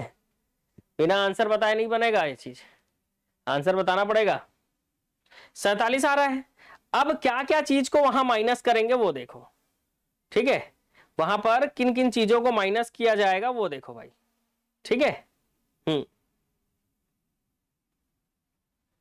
आप पेपर डिसाइड थोड़े ना करे हो जी, क्वेश्चन का लेवल हाई रहेगा। रीजनिंग कभी हाई लेवल हो ही नहीं सकता, रीजनिंग आसान ही होता है, ठीक है।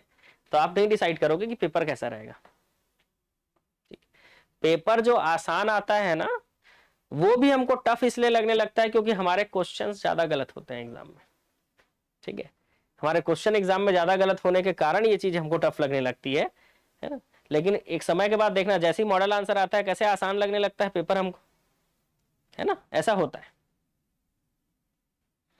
ठीक। चलो टोटल जोड़ लिए, टोटल जोड़े तो आपका कितना आ गया, टोटल 47। तो आप देखो यहां पर जो 3 लोग हैं, है ना, बीच में 1 2 3 लोग हैं, इनका नाम 2 बार आ गया। तो 2 बार आ गया तो 3 दूनी 6 लोगों को घटा दिए, ठीक है। 3 दूनी कितने लोगों को घटा दिए, 6 लोगों को घटा दिए, तो ये हो गया 41। और जब इसको क्रॉस कर रहे थे तो यहां पर ये व्यक्ति भी 2 बार हो गया, कौन, सुकेश, इस कारण ये भी 1 घटेगा तो आंसर आएगा 40। सीधा इसका आंसर क्या हो जाता है, 40।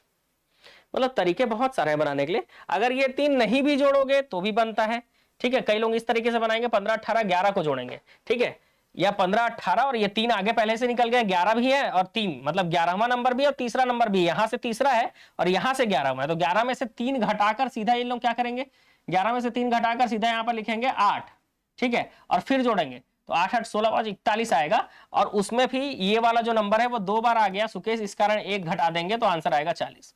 तो कई लोग इस तरीके से भी बनाएंगे, ठीक है, 2 तरीके हैं बनाने के इसको। लेकिन इस तरह के प्रश्न भी और है ना, और भी है, आए हुए हैं, तो बस जोड़कर घटाना होता है, जो चीज 2 बार आ जाए बस उसको घटा दीजिए, आंसर आ जाता है। ये कथन दिया है, देखिए पढ़ते हैं।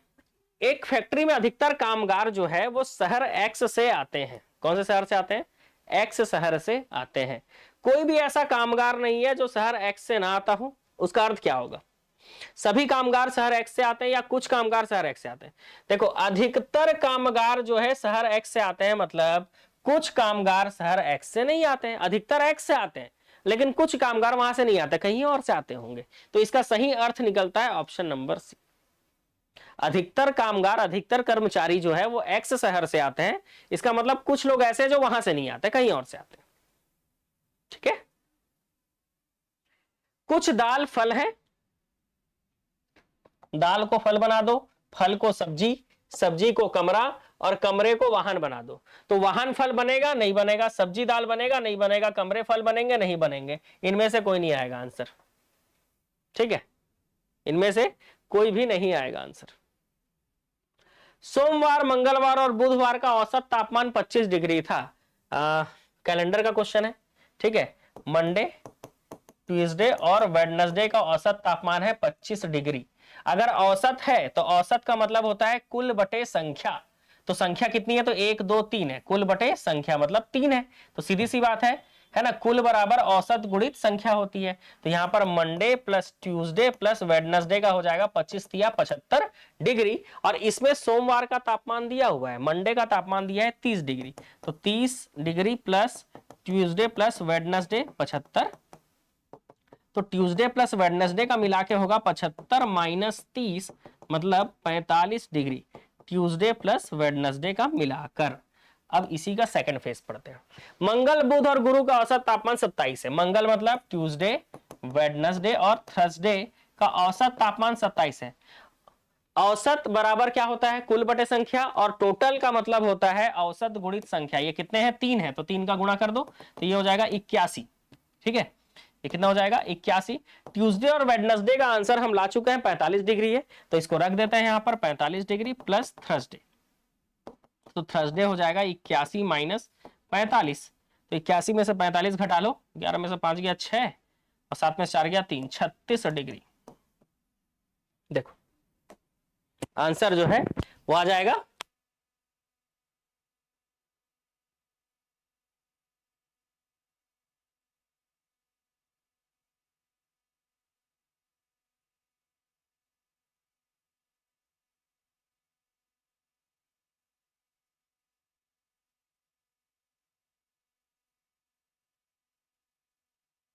समझ में। देखो ये क्वेश्चन करा भी चुका हूं, ऐसा नहीं है। रीजनिंग का आप मेरा चैप्टर पढ़ोगे ना, ठीक है, टॉपिक पढ़ोगे तो उसमें मेरा कराया हुआ है ये क्वेश्चन, है ना, ये क्वेश्चन कराया हुआ है, तो आप देख लेना, वहां से मैंने पढ़ाया भी है। ठीक, तो आसान क्वेश्चन था, कुछ नहीं करना होता, बस एक चीज याद रखो कि कुल बराबर औसत गुणित संख्या होती है। ये एक ऐसा फॉर्मूला है ना जो कैलेंडर के प्रश्न को सॉल्व कर देता है।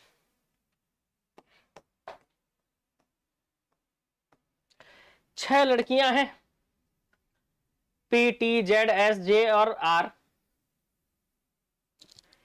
एक वृत्त में बैठी हैं। ठीक है, 2 2 4 2 6, पहले गिन लो, 2 2 4 और 6 लड़कियां हैं, तो 6 के हिसाब से बनाओ। 1 2 3 4 5 और 6। पी का मुख टी की ओर है, तो लो भाई पी का मुख आपने टी की ओर बना दिया, बहुत बढ़िया। अब टी जो है वो जेड के दाएं और एस के बाएं है, तो ये जेड का दायां होगा और एस का बायां होगा। ये लेफ्ट होगा, ये राइट होगा ना भाई, है ना। तो एस के बाएं और जेड के दाएं। ठीक है, एस आर के बाएं है, तो आर को अगर यहां रखोगे तो इसके बाएं में एस आ जाएगा। जे पी के दाएं है, तो पी का दायां देखो ये खाली है, जे लिख दो, आ गया। अब बोल रहा है कि आर और जे तथा जेड और टी अपना स्थान बदल, मतलब फिर से एक डायग्राम बनाना पड़ेगा, क्योंकि स्थान क्या हो रहा है, बदल रहा है। कौन कौन से लोग स्थान बदल रहे हैं भाई? तो उन्हीं लोगों को दूसरे कलर में लिखेंगे। कौन? आर जे और जेड टी। आर जे और जेड टी, मतलब पी अपने जगह पे है, एस अपने जगह पे, बाकी लोग अपना स्थान बदल रहे हैं। देखो क्या बोल रहा है, आर और जे अपना स्थान बदल रहे हैं, मतलब यहां पर जे और यहां पर आर आ जाएगा। और जेड और टी अपना स्थान बदल रहे हैं, मतलब यहां पर टी आ जाएगा, यहां पर जेड आ जाएगा। देखो स्थान बदल गया। मामला समझने की कोशिश करो, क्या बताना चाह रहा हूं यहां पे मैं आपको, ठीक है? मामला यहां पर समझने की कोशिश करो, क्या बताना चाह रहा हूं मैं आपको, ठीक? तो P मतलब ये था और वैसा हो गया, क्योंकि ऐसा क्वेश्चन में बोला है, ठीक है? एक था और ऐसा क्यों हुआ? क्योंकि क्वेश्चन में ऐसा बोला है, ठीक? तो अब बोल रहा है कि जेड के दाएं कौन बैठा है? तो जेड का ये देखो भाई, जेड का ये लेफ्ट है, ये राइट है, तो जेड के दाएं में एस बैठे हुए हैं, तो आंसर क्या आएगा? एस, ठीक है? अब इसका तुरंत अभी स्क्रीनशॉट ले लो, इसका तुरंत स्क्रीनशॉट ले लो, और क्योंकि डायग्राम हट जाएगा तुरंत अगले क्वेश्चन में जाऊंगा, तो ये देख लेना, P R J T Z S है, ठीक है? तो ये हो जाएगा। प्रश्न 78 के आंकड़ों के अनुसार पी के विपरीत कौन बैठा है? तो पी के विपरीत कौन बैठा था भाई? तो पी के विपरीत बैठा था जेड, ठीक है? अभी आपने देखा है ना, मैंने बोला था स्क्रीनशॉट ले लेना। पी के विपरीत कौन बैठा था भाई? जेड बैठा हुआ था, तो आंसर क्या हो जाएगा? जेड।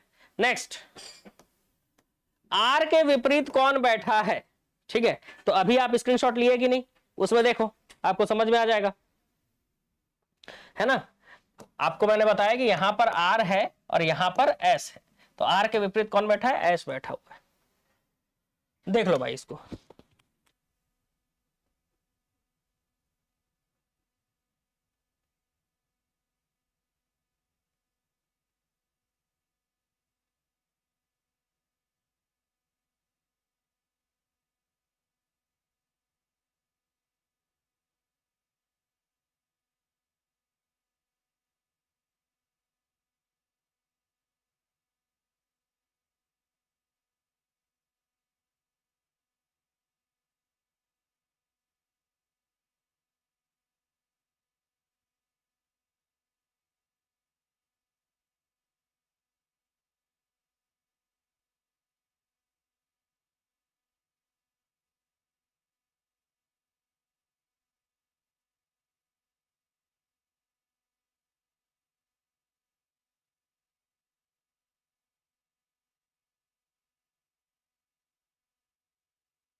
क्वेश्चन क्या है? क्यू और पी के बीच में कौन बैठा है?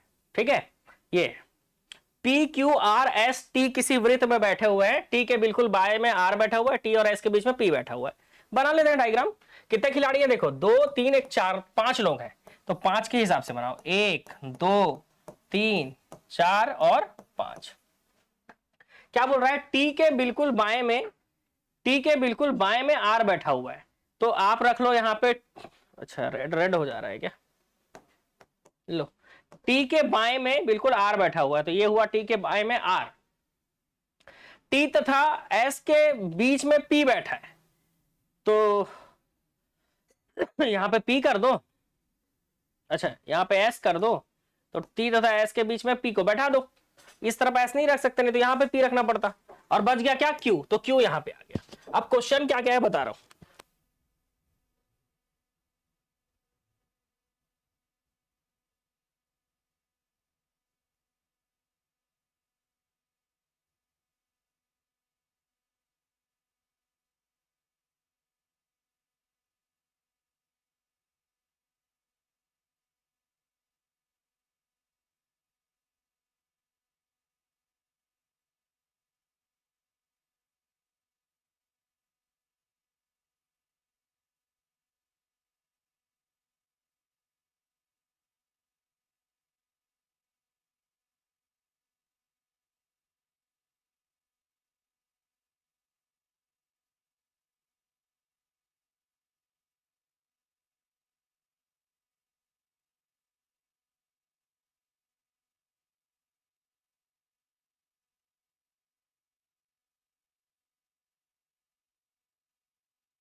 देखो भाई क्या क्या क्वेश्चन है ना, बता रहा हूं।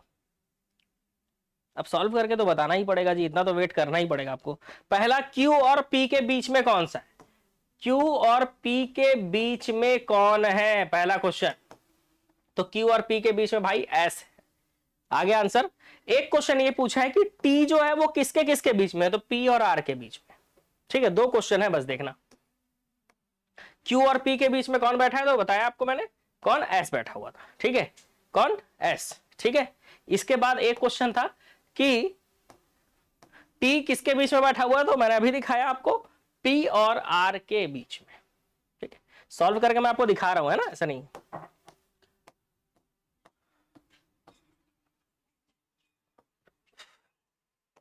निधि पश्चिम की ओर मुड़कर खड़ी थी, वह बाएं मुड़ी और 10 मीटर चली। ठीक है,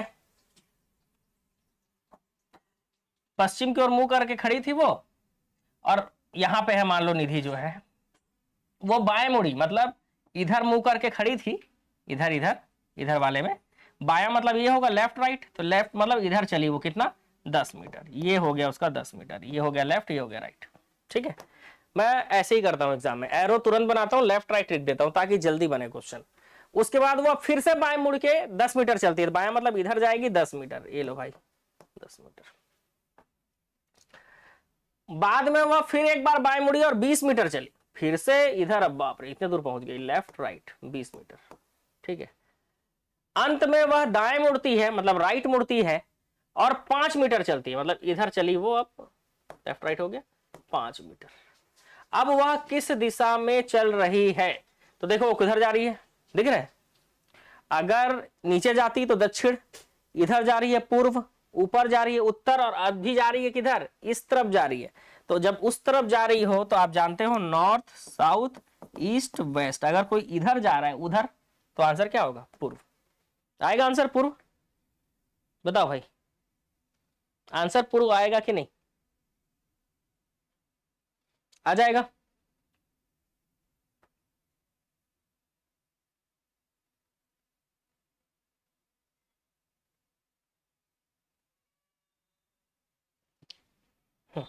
ठीक है, चलो आगे बढ़ते हैं।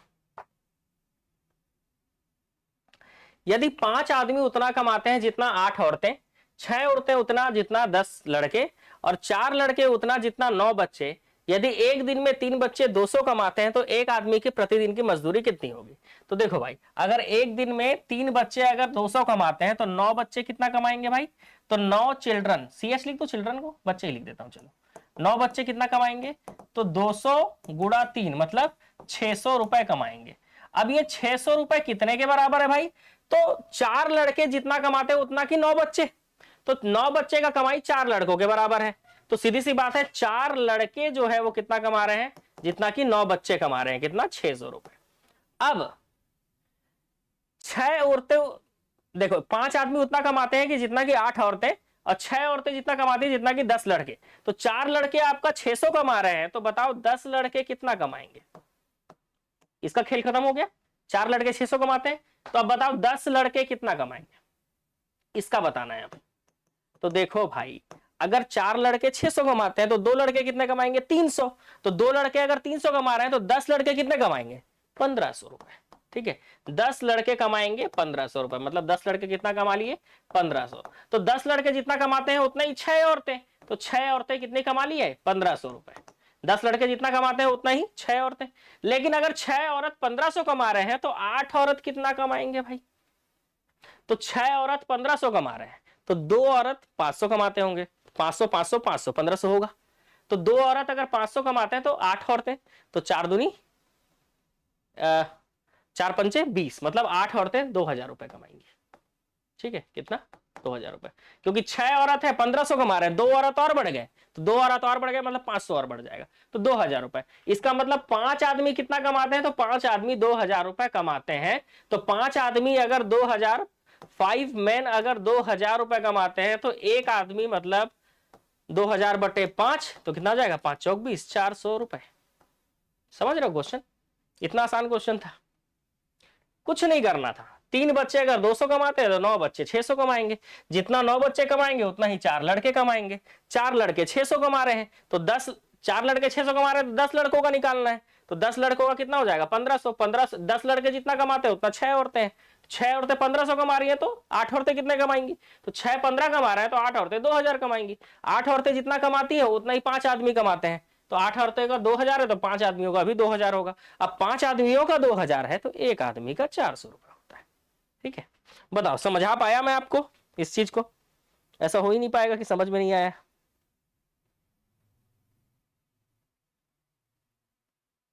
बता तो दिया जी, एडीआई एग्जाम का पूरा डिटेल आपको बता चुका हूं, है ना, पूरा डिटेल आपको बता चुका हूं।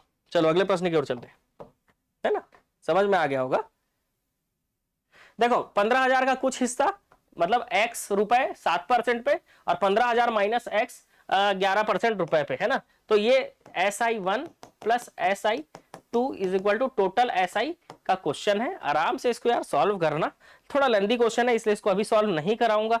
ठीक है, आंसर बस बता दे रहा हूं, इसी तरीके से ये बनता है।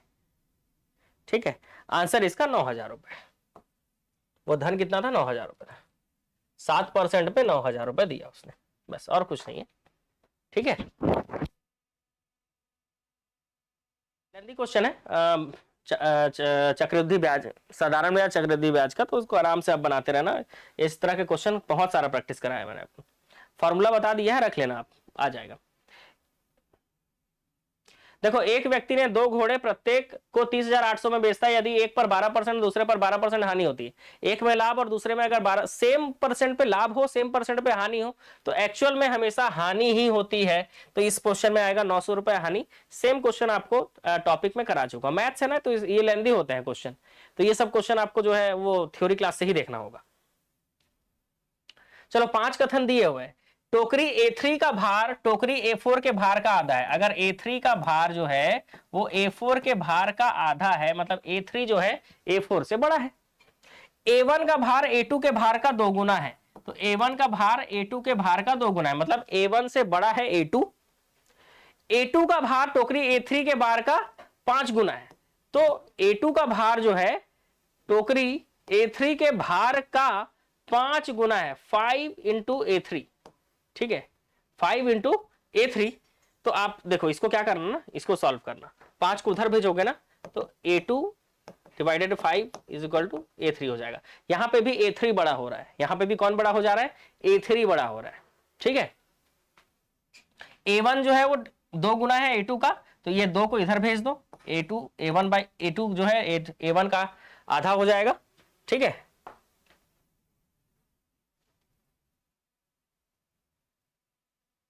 और टोकरी A5 का भार टोकरी A1 के भार से कम, मतलब A5 का भार जो है वो A1 के भार से कम है और टोकरी A3 के भार से अधिक है, टोकरी A3 के भार से अधिक है।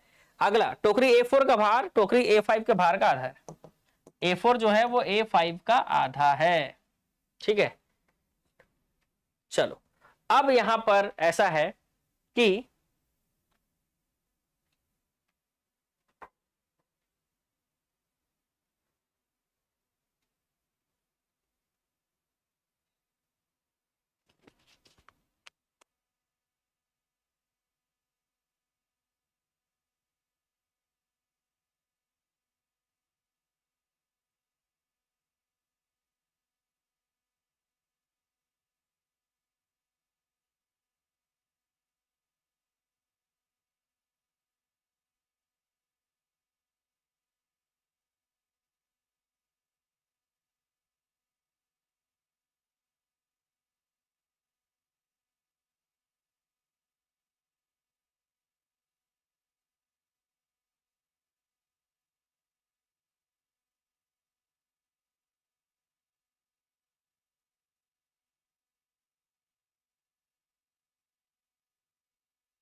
चलो फिर से समझा देता हूं, वॉइस नहीं आ रही है। देखो भाई, ये जो है ना बढ़ता क्रम पूछा है, ठीक है। बढ़ते क्रम में ये ध्यान करना होता है कि सबसे बड़ा कौन सा है। तो आप देखो, A3 का 5 गुना है A2 और A2 का भी 2 गुना है A1। यहां पर A4 A3 से बड़ा है, ठीक है। तो A4 A3 से बड़ा हो गया। A4 से बड़ा A5 है, ये लो A4 से बड़ा A5 हो गया। A2 से बड़ा A1 है, ये लो A2 से बड़ा A1 हो गया। और सीधी सी बात है, A2 जो है वो A3 से बड़ा है, A2 जो है वो A3 से बड़ा है। A3 भले ही A4 से छोटा है, लेकिन A4 जो है वो A5 से छोटा है, इसलिए ये इसके बाद आएगा ऐसा। तो सीधी सी बात है, क्रम क्या जमेगा, ऑप्शन ए, ठीक है। अब सुनाई दिया, नहीं हुआ ना कम। देखो A1 जो है वो A2 से 2 गुना है, तो सबसे बड़ा A1 हुआ। क्यों? क्योंकि A2 खुद A3 से बड़ा है, लेकिन A2 जो है वो A2 से बड़ा भी एक है A1। और किसी भी कंडीशन में ऐसा नहीं है जहां पे ये बताया जा रहा हो कि A1 से बड़ा भी कोई है। आप पढ़ के देख लो अच्छे से, ठीक है। काढ़ा पी लेते हैं भाई, बीच बीच में खांसी आ जाएगा नहीं तो, ठीक है।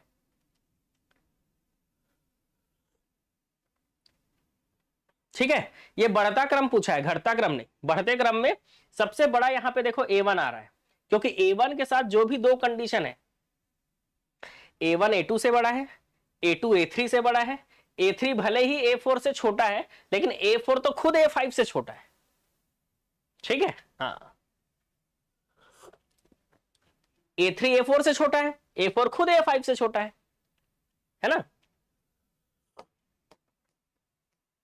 अगला क्वेश्चन, 5 कथनों में से 1 से 5 में से कौन सा टोकरियों के भार के बढ़ते हुए क्रम को निर्धारित करने के लिए जरूरी नहीं है। तो देखो, ये वाला जो ऑप्शन दिया था ना, देखो इसमें से ना अगर पहला ऑप्शन ना दे क्वेश्चन नहीं बनेगा, दूसरा ऑप्शन ना दे क्वेश्चन नहीं बनेगा, तीसरा ऑप्शन ना दे क्वेश्चन नहीं बनेगा, पांचवा ऑप्शन नहीं देगा क्वेश्चन नहीं बनेगा। लेकिन अगर चौथा ऑप्शन को नहीं देता ना तो भी क्वेश्चन बन जाता। वही मैं आपको समझा रहा था कि ये एक्स्ट्रा ऑप्शन था बस, ठीक है। तो इसकी जरूरत नहीं थी इस ऑप्शन की, इसीलिए क्रमांक चौथा जरूरत नहीं था, ठीक है। कौन सा निर्धारित करने के लिए आवश्यक नहीं है, तो चौथे नंबर का, ठीक है। कौन सा कथन, चौथे नंबर का कथन जरूरी नहीं था। बाकी कथनों से क्वेश्चन सॉल्व हो रहा है, लेकिन बाकी में से कोई कथन नंबर 5 हटा दो नहीं बनेगा, 3 हटा दो नहीं बनेगा ये क्वेश्चन, 2 हटा दो नहीं बनेगा।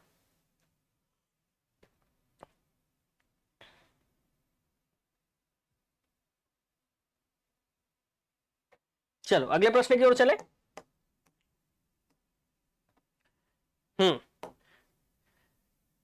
बताओ क्या आएगा।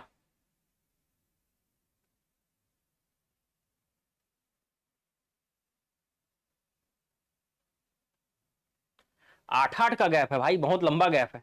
डी के साथ 8 जोड़ दो, ABCD EFGHIJKL, 8 जोड़ोगे तो L आएगा, फिर 8 जोड़ोगे तो T आएगा, T के बाद 8 जोड़ोगे तो B आएगा, B के बाद 8 जोड़ोगे तो CDEFGHIJ आएगा। भाई आंसर क्या होगा, J। बहुत लंबा लंबा डिफरेंस है भाई, 8 का डिफरेंस है। चलो आगे बढ़ते हैं। किसी वर्ष में 16 मार्च का दिन बुधवार था, मान लेते हैं।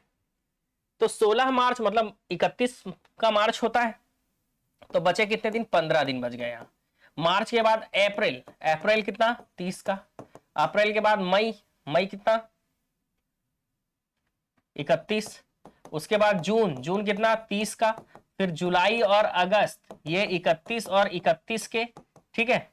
अगस्त के बाद सितंबर, सितंबर 30 का। अक्टूबर 31 का।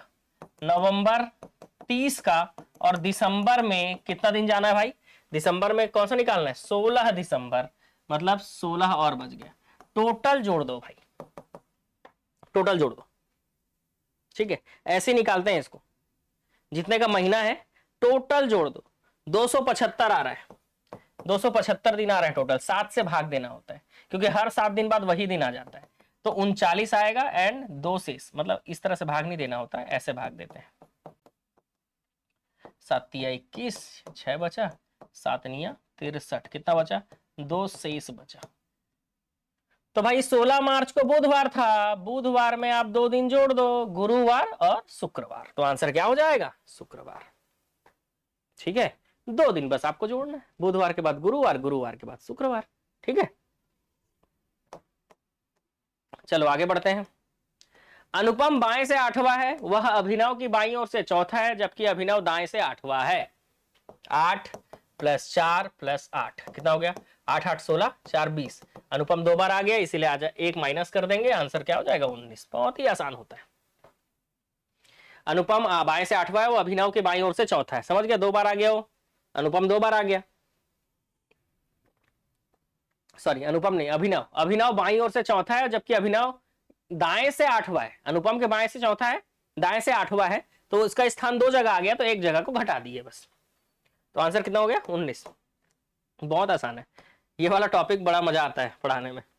चलो ICV, अबे आई नहीं है, ये 1 है।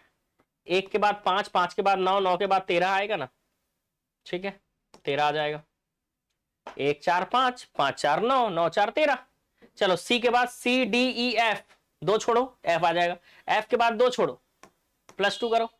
GHI आ गया, तो I के बाद +2 करो, तो +2 करोगे तो JKL आएगा। ठीक है, L के बाद MNO, +2 करने पे O आ रहा है। इसमें है भाई 13L, इसमें है। S को तो चेक करने की जरूरत नहीं है, कर सकते हो वैसे चेक, लेकिन करने की जरूरत नहीं पड़ेगी। ठीक है, तो आंसर आएगा ऑप्शन B।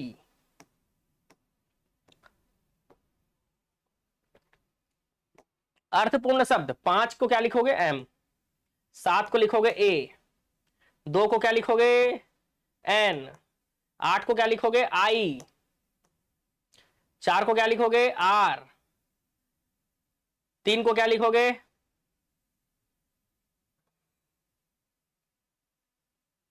रुको, सही लिख रहा हूं ना? 4 अक्षर हो गए। 8 का मतलब I है, ठीक है। 1 का मतलब C है, ये छूट गया था। 4 का मतलब R है, 3 का मतलब P है, और 6 का मतलब O है। क्या लिखा है भाई? मणिकर्टो, मणिकर्टो, ये शब्द नहीं बन पाया। अगला, 4 का मतलब R, 6 का मतलब O, 5 का मतलब M, 7 का मतलब A, 2 का मतलब N, 3 का मतलब T, 8 का मतलब I, और 1 का मतलब C। क्या बन गया? रोमांटिक। देखो ये बन गया भाई। ऐसा कोई शब्द बनाना होता है जिसका अर्थ निकल सके, पता है? तो ये क्वेश्चन बन गया। अब अगला चेक करने का समय नहीं रहता एग्जाम में, अगर आंसर बन गया तो उसे टिक मार के क्या कर लेते हैं? आगे बढ़ लेते हैं। ठीक है, चलो आगे बढ़े। ये लो भाई, ये भी एक क्वेश्चन है, लुप्त संख्या निकालना है। 75 70 80 जोड़ो तो कितना आ जाएगा? 225,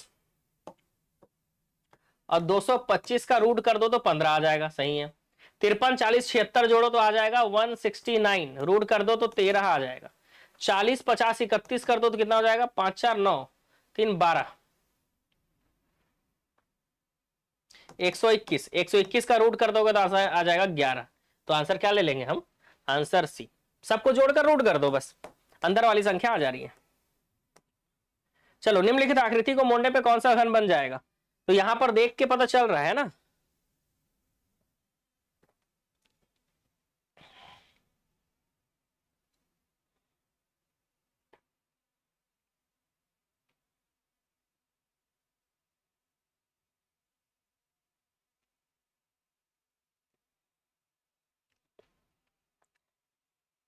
चलो इस प्रश्न को देखते हैं।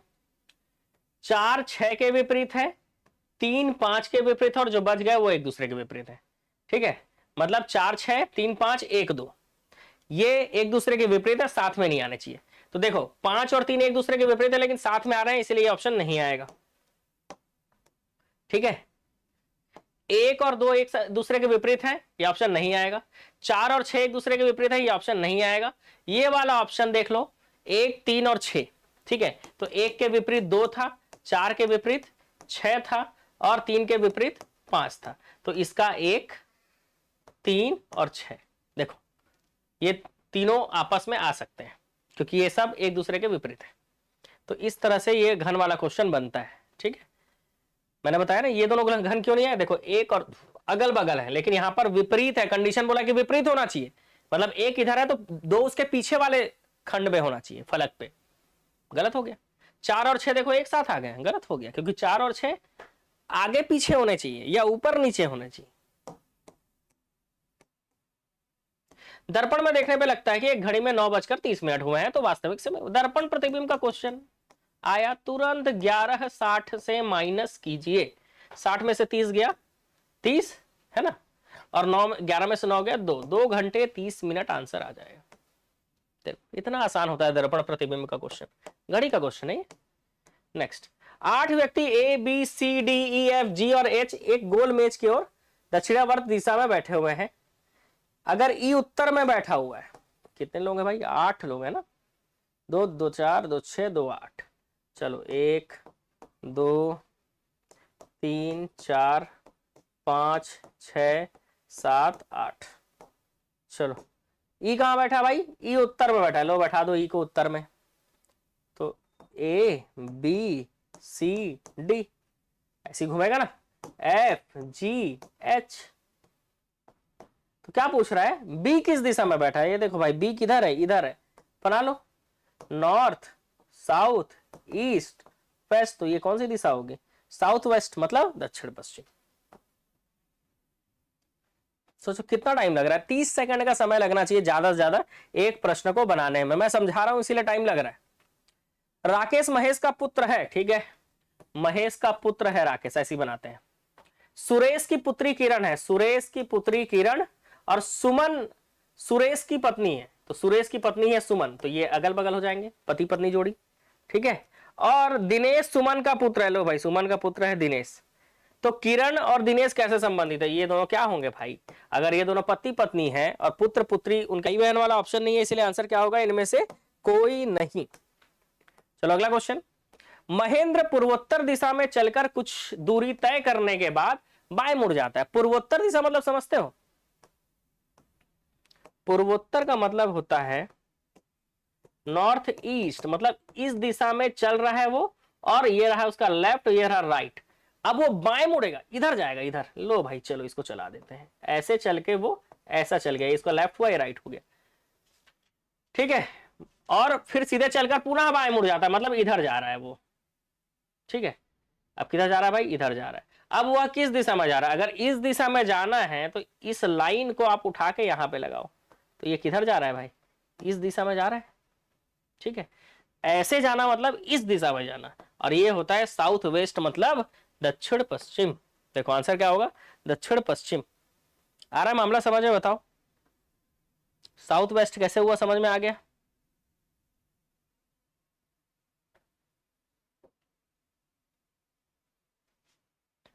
ठीक है, चलो अगला क्वेश्चन।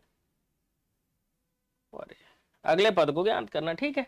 बी सी डी के बाद क्या आएगा भाई? ई आएगा, यू टी एस आर आएगा। ये कैसा पढ़ रहे हो सर? अरे ऐसा पढ़ेंगे, आर एस टी यू, उल्टा भी तो पढ़ना आना चाहिए, आर एस टी यू, ठीक है। एफ जी एच आई आएगा। क्या आएगा? आई। फिर हम और आराम से फिर चलेंगे, है ना। ऐसा करेंगे तो पूरा क्वेश्चन हम हिंदी इंग्लिश और कंप्यूटर के जो क्वेश्चन आए हुए हैं वो कर लो, है ना। फिर बनाना तो पूरा ही है। अड़ियल शब्द में कौन सा प्रत्यय है? तो इसमें कौन सा प्रत्यय है भाई? ईयल प्रत्यय है। अड़ियल शब्द में कौन सा प्रत्यय है? ईयल प्रत्यय है। नेक्स्ट, अक्षर का तद्भव रूप, अक्षर का तद्भव रूप क्या होगा? देखो, तो अक्षर का तद्भव रूप होगा अक्षर, ठीक है। अक्षर का तद्भव रूप क्या हो जाएगा? अक्षर होगा। नेक्स्ट, पंख का तत्सम रूप, तो पंख का तत्सम रूप होता है पक्ष, ठीक है। पंख का तत्सम रूप पक्ष होता है। Fill in the blanks, blank fill करना है। I find it difficult to put up with noisy and ill mannered neighbors. They were seen to go out. इसको क्या है, एक्टिव वॉइस में चेंज करना है, तो गो आउट तो लास्ट में ही रहेगा, है ना। दे का देम हो जाएगा, we saw them go out, we saw them go out, ये ऑप्शन आ जाएगा। We lifted him on to the table, ठीक है, टेबल के ऊपर, है ना, we lifted him on to the table, D option आएगा। The engine has broken up, तो ये आउट होगा, इनटू होगा, अपार्ट होगा या डाउन होगा, तो इसका आंसर आएगा, इसका डिजायर मीनिंग जो होगा वो डाउन होगा उधर। झमाझम पानी बरस रहा है का छत्तीसगढ़ी भाषा, घटा घोर पानी गिरत है। झमाझम पानी बरस रहा है मतलब घटा घोर पानी गिरत है। मनुष्य का छत्तीसगढ़ी पर्याय मनखे, मनुष्य का छत्तीसगढ़ी पर्याय क्या होता है, मनखे। गठबंधन के लिए गठजोड़ नहीं होता, गठजोड़ाव होता है, छत्तीसगढ़ी में क्या होता है, गठजोड़ाव होता है, ठीक है। नेक्स्ट, कौन से वर्ष में माइक्रोसॉफ्ट विंडोज एक्सपी जारी किया गया था, देखो 2001, ये कंप्यूटर का क्वेश्चन है, 2001। नेटवर्क में कहां सुरक्षा नीति को परिपालित किया जाता है, फिल्टर फायरवॉल, प्रॉक्सी, बाहरी ग्राहक या फिर स्थायी सर्वर, स्थानीय सर्वर। तो नेटवर्क में सुरक्षा, है ना, सिक्योरिटी पॉलिसी को कहां परिपालित किया जाता है, प्रॉक्सी फायरवॉल में। किसमें, प्रॉक्सी फायरवॉल। मेनफ्रेम कंप्यूटर पहले किसने विकसित किया, तो मेनफ्रेम कंप्यूटर बनाती थी कंपनी जो है, उसका नाम था इंटरनेशनल बिजनेस मशीन, IBM। क्या होगा आंसर, IBM। टेक्स्ट, कौन से समय जो रीड राइट हेड को डिस्क के वांछित ट्रैक पर पहुंचने के लिए लगता है वो है सीक टाइम। वो क्या है भाई, सीक टाइम। तो ये क्वेश्चन है ना 137 से था ना, मतलब 14 क्वेश्चन थे जो हिंदी, छत्तीसगढ़ी, इंग्लिश और कंप्यूटर को मिला के थे, वो मैंने आपको पहले करा दिया, ठीक है। अब जो है आराम से रीजनिंग बनाते हैं, ठीक है। फिर से, है ना, 100 क्वेश्चन तक पढ़ लिए थे हम, 101 पढ़ना था ना। देखो भाई, इसी तरह के क्वेश्चन एग्जाम में आते हैं। हालांकि ये तो उद्योग विभाग का भर्ती का पेपर है, 2016 में जो भर्ती हुई थी, वैकेंसी आया था, 17 में पेपर हुआ था वैसे तो, ठीक है। लखनऊ, अच्छा, LMN UVWCDE, मेरे ख्याल से 3 अक्षर काफी है आंसर निकालने के लिए। तो चलो, HIJABCRST, देखो JCT किसमें है, अब पूरा पूरा तो चेक नहीं करते रहेंगे एग्जाम में, है ना। 3 अक्षर काफी होते हैं, बड़े अक्षर आए तो निकाल लो यार 3 अक्षर में आंसर, ठीक है। एक लड़की को इशारा करते हुए मोहन ने कहा कि वह मेरी माँ की बेटी, मेरी माँ की बेटी मतलब मेरी बहन की बेटी है, मतलब मेरी बहन की बेटी है, तो वो मेरी क्या लगेगी, भांजी लगेगी। सीधी सी बात है, मेरी बहन की बेटी मेरी क्या लगेगी, भांजी लगेगी, ठीक है। मैं उसका क्या होऊंगा भाई, मामा होऊंगा, ठीक। अगला, एक परीक्षा में निम्नलिखित विवरण उपलब्ध हैं। परीक्षा में सम्मिलित अभ्यर्थी सभी 5 विषयों में उत्तीर्ण अभ्यर्थी, 3 विषयों में इतने उत्तीर्ण हुए, 2 विषय में इतने, 1 विषय में इतने, केवल अंग्रेजी। ये केवल केवल वाले को एक बार जोड़ लेना, केवल अंग्रेजी, केवल गणित, केवल भौतिकी, केवल रासायनिक, केवल जीव विज्ञान।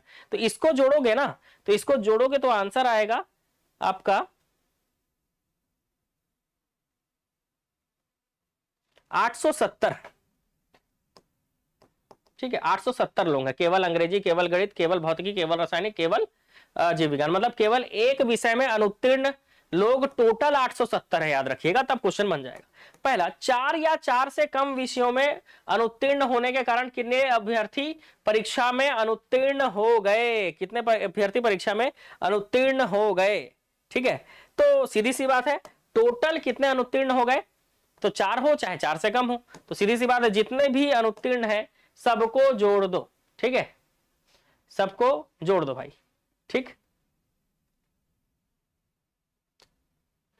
3 विषयों में उत्तीर्ण है मतलब 2 में फेल हो गए ये, 2 विषयों में उत्तीर्ण है, 3 में फेल हो गए, 1 विषय में उत्तीर्ण है, 4 में फेल हो गए, और ये सब तो फेल हुए। तो टोटल अगर आप जोड़ दो, ये पूरा जोड़ दो आप, तो आपका आंसर आएगा 4453।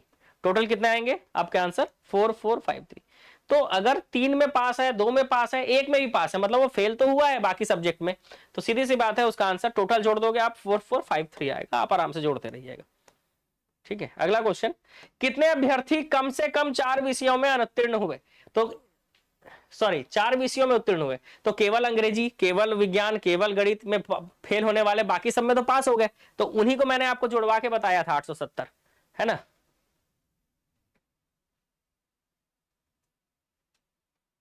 अच्छा, 4 विषयों में उत्तीर्ण हुए बोल रहे हैं, ठीक है, 4 विषयों में उत्तीर्ण हुए। तो जो एक विषय में अनुत्तीर्ण है, एक विषय में अनुत्तीर्ण संख्या कितनी है? 870 है, ठीक है। और यहां पर देखो, कम से कम 4 विषयों में उत्तीर्ण हुए, कम से कम 4, मतलब 5 वाले को भी लेना ही पड़ेगा यार, ठीक है। कम से कम 4 मतलब 5 विषय वाले को भी लेना पड़ेगा, ठीक है। तो 5685 में 870 जोड़ दो, 6555 आएगा। 4 या उससे अधिक उत्तीर्ण को लेना है, तो 4 या उससे मतलब 5 विषय में जो पास हुए इनको तो लेना ही पड़ेगा, ठीक है। और ये सब में देखो, ये 3 विषय में ही पास हुए तो नहीं ले पाएंगे, 2 विषय में ही पास हुए तो इनको नहीं लेंगे, 1 विषय में ही पास हुए तो नहीं लेंगे। लेकिन ये लोग एक एक विषय में ही फेल हुए हैं, मतलब बाकी 4 में ये पास है, टोटल 5 सब्जेक्ट है। तो ये सब को जोड़ के मैंने 870 बताया था, और इसको जोड़ दो तो टोटल आंसर क्या आ जाएगा इसका? 6555। कम से कम 4 विषय में उत्तीर्ण होने का पूछा है ना, तो 5 को भी लेना ही पड़ेगा। चलो, सभी विषयों में अनुत्तीर्ण अभ्यर्थियों की संख्या कितनी होगी? सबको लाइन से जोड़ दो, है ना। 5 विषय वाले को छोड़कर सबको आप क्या करो? लाइन से जोड़ दो, बिल्कुल, ठीक है। तो आंसर आएगा इनमें से कोई नहीं, सभी विषयों में अनुत्तीर्ण अभ्यर्थियों की संख्या, ठीक है। तो इनमें से कोई नहीं आएगा। क्यों भाई? क्योंकि आपको क्या करना होगा मैं बता रहा हूं, देखो आंसर कैसे निकलेगा। सभी विषयों में कितने लोग अनुत्तीर्ण हुए, ठीक है।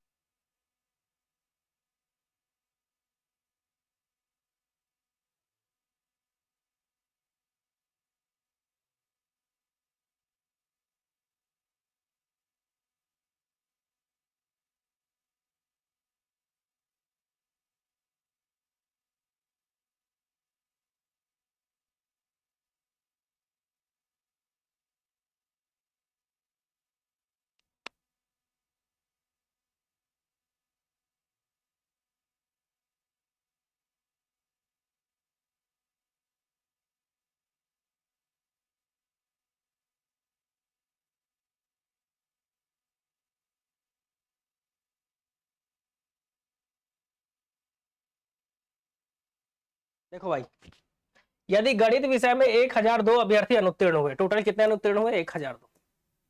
तो कितने अभ्यर्थी परीक्षा में अनुत्तीर्ण होंगे जब वे गणित विषय में अनुत्तीर्ण है, परंतु केवल गणित विषय में ही अनुत्तीर्ण नहीं है? तो केवल गणित विषय में कितने अनुत्तीर्ण है, वो उनको हटा देना है। तो देखो, केवल गणित में अनुत्तीर्ण होने वाले कितने थे? केवल गणित में अनुत्तीर्ण होने वाले 275 थे, इनको हटाने बोला है। क्वेश्चन में क्या बोला है? केवल जो गणित में फेल हुए उनको हटा दो। तो 1002 में जब आप 275 को हटा दोगे ना, तो 12 में 5 गया 7, 9 में 7 गया 2, 9 में 2 गया 9, 9 में 2 गया 7, तो 727 बच्चे बचेंगे, ठीक है। कितने बचेंगे? 727। अगला, शब्द कॉम्प्रिहेंशन के प्रथम 3 अक्षरों को पलट दिया जाए, ठीक है। कॉम्प्रिहेंशन के 3 अक्षर को पलट दो भाई, MOC हो जाएगा, और फिर अंतिम 3 अक्षर को जोड़ दो। तो अंतिम 3 अक्षर क्या है? ION, ION को जोड़ दो, जोड़ दिया मैंने, चलो। और बाकी बचे अक्षरों को पलट कर जोड़ दो। तो बचे कौन से अक्षर भाई? ये बचे P, यहां से यहां तक, P से N तक। तो उल्टा लिखना है, N लिखो, N के बाद EH, N के बाद EH, H के बाद ERP, ERP। अब बोल रहा है कि तो बताओ दाईं ओर से 10वां कौन होगा? तो 1 2 3 4 5 6 7 8 9 10 है ना। कॉम को पलट दिए, आइए उनको जोड़ दिए, फिर कितने अक्षर बच गया, 6 अक्षर बच गए। ठीक है, तो आंसर क्या आएगा, सी। ठीक है, 10वें स्थान पर कौन सा संख्या हो जाएगा भाई, सी हो जाएगा। चलो कोई बात नहीं, आगे बढ़ते हैं।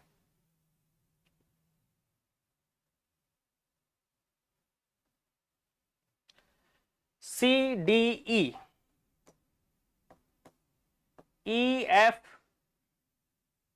अच्छा एल और एन के बीच में जो देख लो पहले, L M N O P Q, Q के बाद R S T U,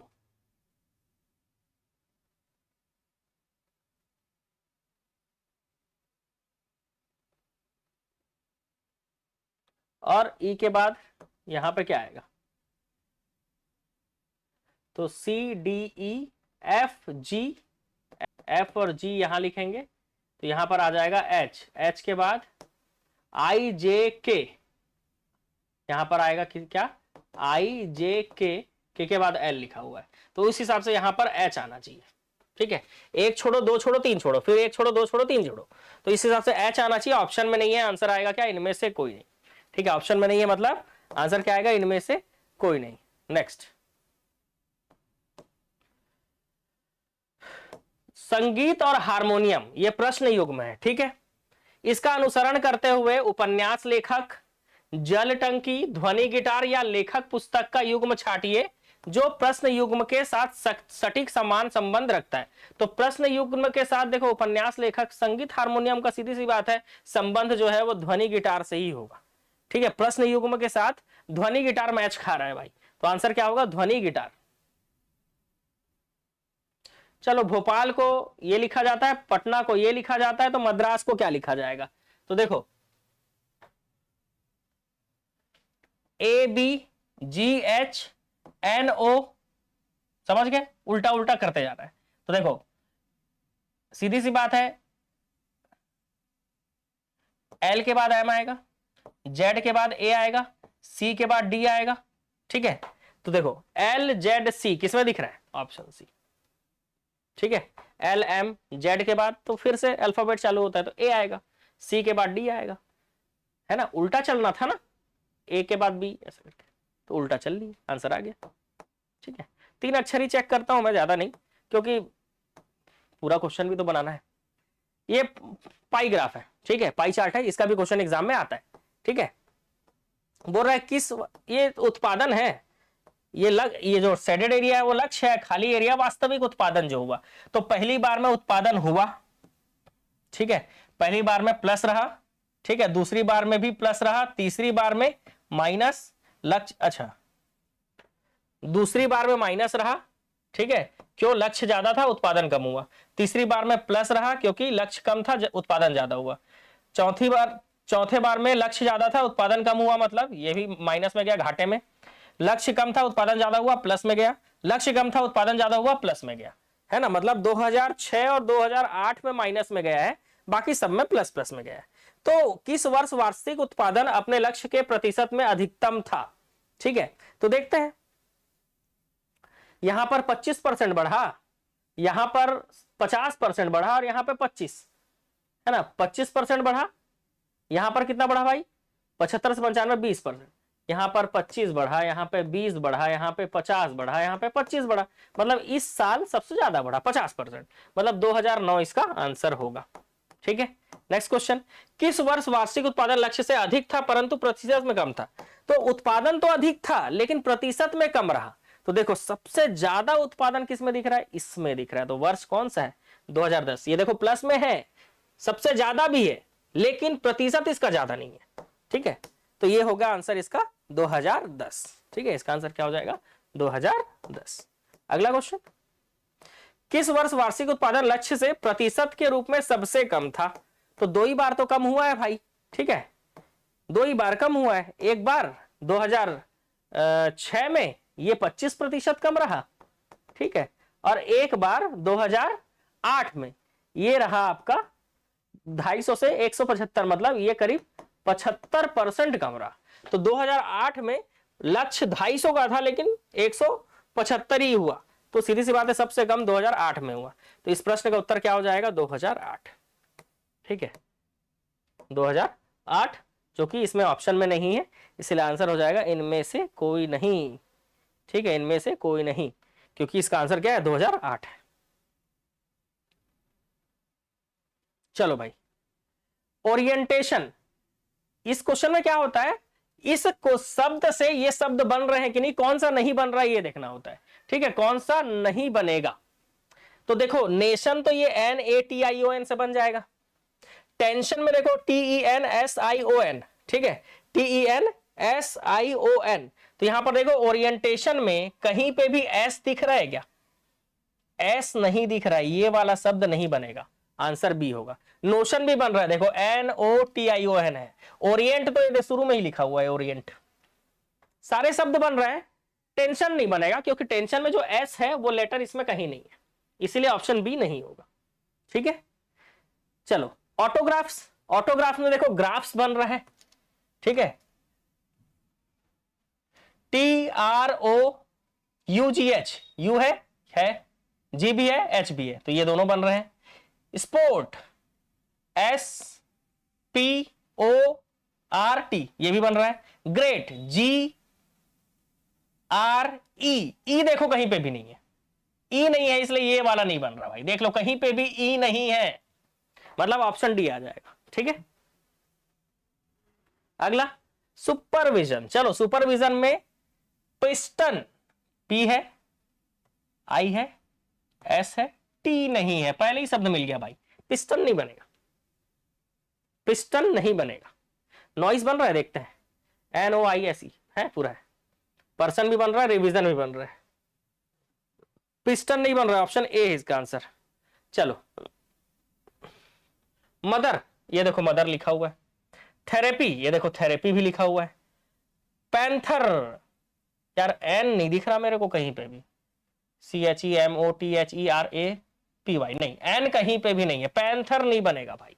remote बन जाएगा, REMOTE, रिमोट तो बन रहा है, पैंथर नहीं बन रहा है। ठीक है, नेक्स्ट इंफ्रास्ट्रक्चर। ठीक है, इंफ्रास्ट्रक्चर। नेचर, देखते हैं नेचर, एन है, ए है, TRTURE है, नेचर बन रहा है। चार्टर, सी है, एच है, नहीं है, एच नहीं है भाई, तो चार्टर नहीं बनेगा। देखो एच कहीं नहीं है इसमें, चार्टर नहीं बनेगा। फ्रैक्चर बनेगा, बाकी सब बन जाएगा।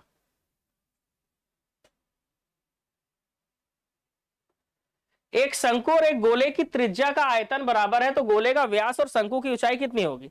तो देखो भाई, अगर दोनों का आयतन बराबर है तो गोले का आयतन होता है 4/3 पाई आर क्यूब, और शंकु का आयतन होता है 1/3 पाई आर स्क्वायर एच। ठीक है, तो यहां से 3 और 3 कट जाएगा, पाई से पाई कट जाएगा, स्क्वायर ये कट जाएगा, तो 4r = h होगा। ठीक है, इसको अगर 2 गुणित 2r कर दें तो वो क्या बन जाता है? व्यास बन जाता है, तो 2d = h हो जाएगा, और इसी को लिख सकते हो आप d/h, और 2 इधर जाएगा तो 1/2 आ जाएगा। तो व्यास बटे ऊंचाई 1/2 आएगा, मतलब 1:2, तो तुरंत इसका आंसर बन जाएगा 1:2। फॉर्मूला याद होता है तो ये सब बनते हैं। यदि 15 मेजों का लागत मूल्य 20 मेजों के विक्रय मूल्य के बराबर है तो हानि का प्रतिशत कितना होगा? 15 का जो लागत मूल्य है वो 20 के विक्रय मूल्य के बराबर है, मतलब कितने का नुकसान हो रहा है? 5 का नुकसान हो रहा है। 20 में से इंटू 100% कर दो, 5 चौक 20, 4 से घटा दो, 25% का हानि हो रहा है। डायरेक्ट बन जाता है ये सब प्रश्न इसी तरह से। इसमें से सबसे बड़ी संख्या कौन सी है? चलो 0.7 प्लस 0.016 मतलब 0.4, 7 4 11, तो क्या हो जाएगा? 1.1। ठीक है, ये 1.1 होगा। चलो इसको सॉल्व करो, 1.02, और इसका आधा करके करोगे तो ये भी 1.1 के करीब ही आएगा। ठीक है, अच्छा इसके अलावा इसको सॉल्व करो तो ये 1.2 आएगा, तो ये सबसे बड़ा लग रहा है, 1.2 जो है वो सबसे बड़ा लग रहा है। ठीक है, 1.2 का 83% करोगे तो कम ही आएगा, तो ये भी नहीं हो सकता, ये भी नहीं हो सकता, ये भी नहीं हो सकता, तो बी ही आएगा। यदि 16 व्यक्ति प्रतिदिन 8 घंटे काम करके एक कार्य को 12 दिनों में कंप्लीट करते हैं, काम एक है, काम को हमेशा नीचे रखते हैं भाई, तो कितने दिनों में, डे निकालना है, 12 व्यक्ति 12 ऊपर रखो, 4 घंटे काम करके उस काम को पूरा करेंगे। ठीक है, काम को हमेशा नीचे रखा जाता है, बस टाइम एंड वर्क का यही एक रूल है, काम को नीचे रखो, तुरंत बनता है क्वेश्चन। डी अपना जगह पे, 16 गुणित 8 गुणित 12, 12 और 4 को इधर ले आओ, 12 गुणित 4, 12 से 12 कट जाएगा, 4 दूनी 8, तो 16 दूनी कितना हो जाएगा, 32 है ऑप्शन में, 32 दिन। ठीक है, कितना आंसर आएगा, कार्य को कितने दिन करने में कितने दिन लगेंगे, 32 दिन लगेंगे टोटल। टोटल कितने दिन लगेंगे भाई, 32 दिन लगेंगे। ठीक है, चलो उस कार्य को करने में कितने दिन लगेंगे, तो टोटल 32 दिन लगेंगे। चलो आगे क्वेश्चन की ओर चलते हैं। नेक्स्ट क्वेश्चन,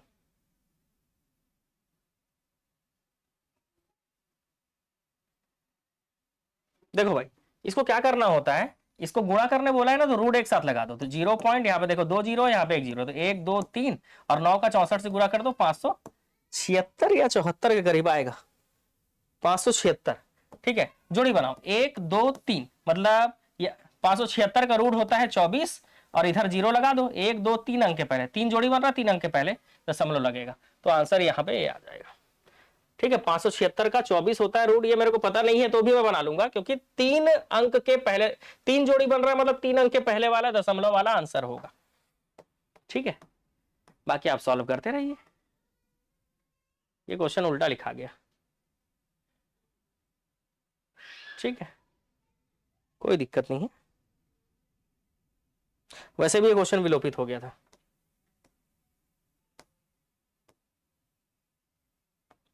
इस तरह के क्वेश्चन एग्जाम में देख के ही बनते हैं। 450 रुपए में कोई पुस्तक खरीदी गई, उसका 1/3 मतलब 450 का 1/3 मतलब एक तरफ 300 हो गया और एक तरफ 150 हो गया।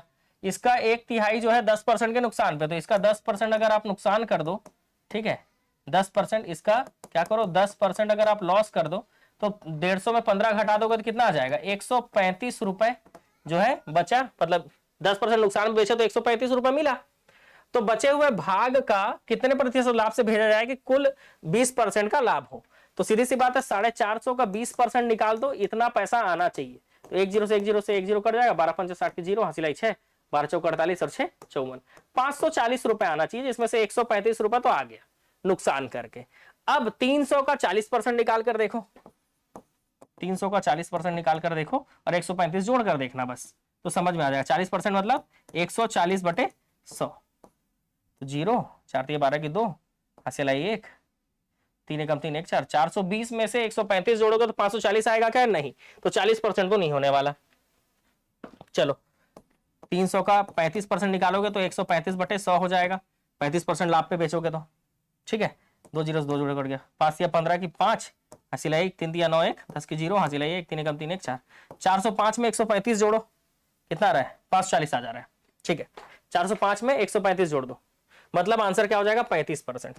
ठीक है, इसी तरह से बनाना होता है एग्जाम में। क्या है ना, ये सब मैथ्स के क्वेश्चन ना इसी तरह से देखकर बन जाते हैं, मतलब ऑप्शन से बनाए जाते हैं। ठीक है, 450 का 20% लाभ मेरे को मिलना था, मतलब 540 रुपए आना था मेरे पास। जब मैं इसका 1/3 मतलब 150 रुपए को 10% के नुकसान पे बेचा तो 135 रुपए मेरे पास आ गया।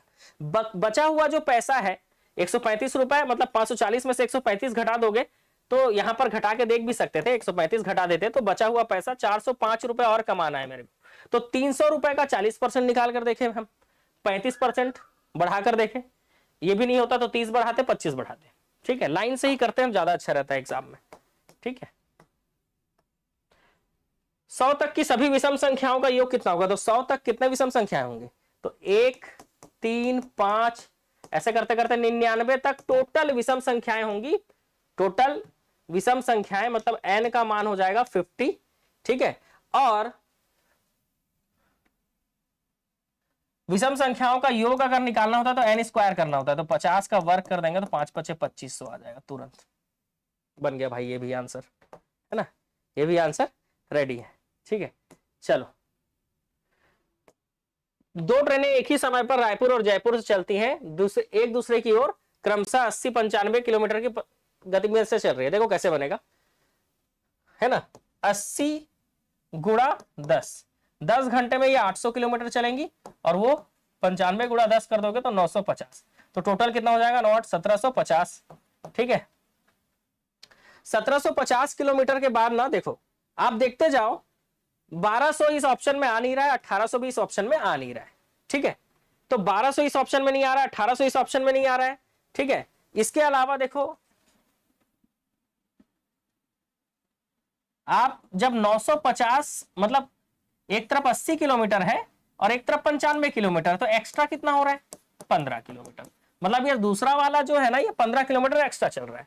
तो 180 किलोमीटर अधिक चलने के लिए कब तक, तो 15 गुणित 10 करोगे तो 150 किलोमीटर ही अधिक चल पाएगा, लेकिन जब 15 गुणित 12 करोगे तो ये 180 किलोमीटर चल लेगा एक्स्ट्रा, ठीक है। मतलब दोनों 80-80 चल रहे हैं, लेकिन वो 15 एक्स्ट्रा चल रहा है, तो वो 15 एक्स्ट्रा जो चल रहा है वो 180 किलोमीटर कब अधिक चल पाएगा, मतलब 1 घंटा चलेगा तो 15 ही अधिक चला, 2 घंटे चला तो 30 किलोमीटर अधिक चला, 10 घंटे अधिक चला तो 150, और 12 घंटे अधिक चला तो 180। तो सीधी सी बात है, 80 का 12 से गुणा करके प्लस 95 का 12 से गुणा कर देना था, तो 80 का 12 अट्ठे 96, 960, और 12 पंचे 60 की 0 हासिल है 6, 12 नहीं है 108, और 6 कितना हो जाएगा,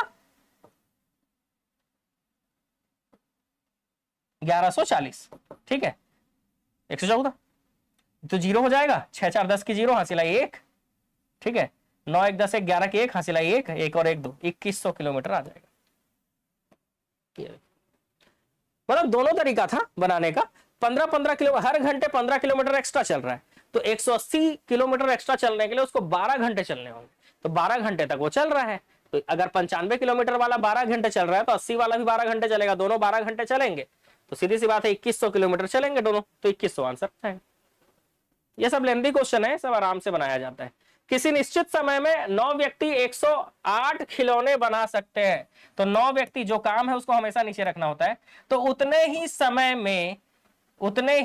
में 48 खिलौने, 48 नीचे रख दो, 48 खिलौने बनाने होते हो कितने व्यक्ति लगेंगे, पर्सन ऊपर रखेंगे, सब चीज को ऊपर रखना होता है, जो काम है उसको बस नीचे रखते हैं वर्क एंड टाइम में। 48 को इधर ले आओ, 9 गुणित 48 बटे 108, 12 24 12 36 12 चौक 48, 12 नहीं है 108, 9 से 9 कट जाएगा, 4 लोग चाहिए, ऑप्शन में ही नहीं आंसर होगा इनमें से कोई नहीं, 4 लोग चाहिए। वर्क एंड टाइम ना बहुत अच्छे से पढ़ाया हूं मैथ्स में, पता है, उसको एक बार पढ़ना।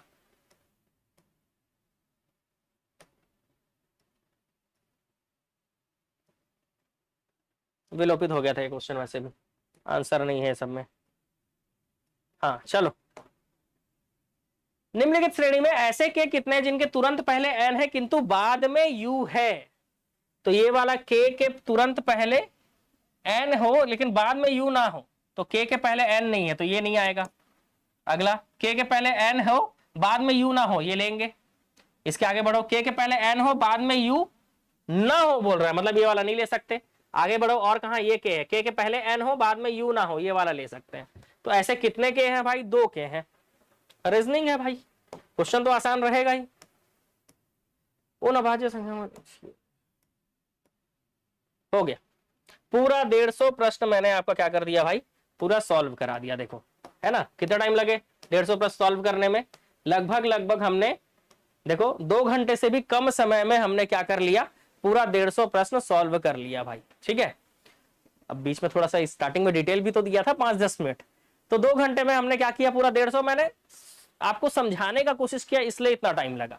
नहीं तो आप देख लो कुछ क्वेश्चन जो लेंदी क्वेश्चन को अगर मैंने छोड़ दिया तो लगभग हमने 135-40, ज्यादा ही बोल रहा हूँ, मतलब कम बोल रहा हूँ, 140 प्रश्न तक हम क्या कर लिए, पूरा अटेम्प्ट मार दिए। बता इतने में सिलेक्शन कैसे नहीं होगा बताओ। इसी तरह से एग्जाम में क्या करना होता है, बनाना होता है, ठीक है। फिर से बता दूं, उद्योग विभाग का जो भर्ती है उसमें सिलेबस छत्तीसगढ़ का सामान्य ज्ञान है, ठीक है। इसके अलावा आपका क्या है, ये है रीजनिंग वाले क्वेश्चन किस तरह के थे समझ में आ गया, हिंदी कैसा पूछा गया था, इंग्लिश छत्तीसगढ़ी भाषा और कंप्यूटर कैसा पूछा गया था ये भी आपको पता चल गया, ठीक है। इसके अलावा मैं आपको बता दूं कि यहाँ पे राजपत्रित अधिकारी मतलब 2nd क्लास ऑफिसर आप बनेंगे इसमें, और इसमें जो योग्यता है शैक्षणिक योग्यता फिर से देख लो एक बार।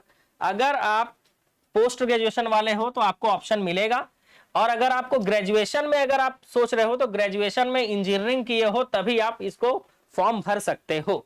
इसके अलावा आप एमबीए किए हो तो भी चल जाएगा, एमबीए भी पोस्ट ग्रेजुएशन में आता है, तो पोस्ट ग्रेजुएशन वाले हो तो फॉर्म भर सकते हो, और इंजीनियरिंग वाले हो तो फॉर्म भर सकते हो, नॉर्मल ग्रेजुएशन नहीं भर सकते। ठीक है, तो ये इसका क्वालिफिकेशन था, शैक्षणिक अर्हता था। ठीक है, इस वीडियो को आप लोग ना ज्यादा से ज्यादा शेयर कीजिएगा, ताकि लोगों को उद्योग विभाग में किस तरह से प्रश्न पूछे जाते हैं ये भी पता चले, और जो वैकेंसी आई है वो फॉर्म भी लोग भर सके। ठीक है, और वीडियो को आप क्या करेंगे, लाइक भी करेंगे, है ना, और कोशिश करेंगे कि एक दिन के लिए आप क्या करें, वीडियो को स्टेटस लगा लीजिए भाई। ठीक है, ताकि ज्यादा से ज्यादा तक लोगों तक ये जानकारी पहुंच सके, और इस प्रश्न का वो भी क्या कर सके भाई, एनालिसिस कर सके, है ना।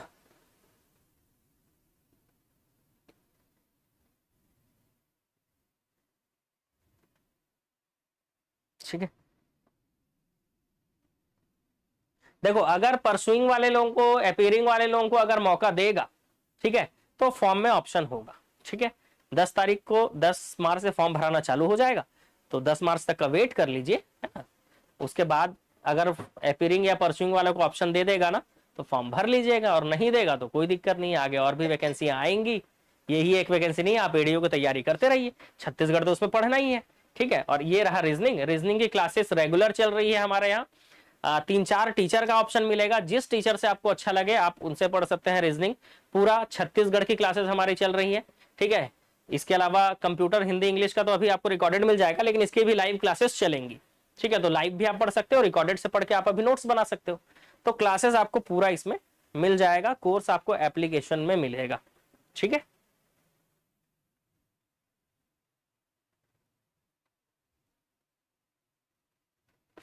पंचायती राज और नगरीय निकाय जो मैंने पढ़ाया वो पूरा कंप्लीट है। सीजी हिस्ट्री को का फ्लो चार्ट मैंने पढ़ा दिया है, डिटेल जो सीजी हिस्ट्री होता है वो मैं क्लास जैसे ही चालू करूंगा आप लोगों को मिल जाएगा। ठीक है, अभी फिलहाल मैं मैपिंग करा रहा हूं आपको, और अगला जिला जो है हम लोग सूरजपुर जिला कल पढ़ने वाले हैं। ठीक है, मनेन्द्रगढ़ कोरिया मैंने पढ़ा दिया है, सूरजपुर जिला नोट्स भी रेडी हो गया है, कल मैं आपको सूरजपुर जिला पढ़ा दूंगा। ठीक है,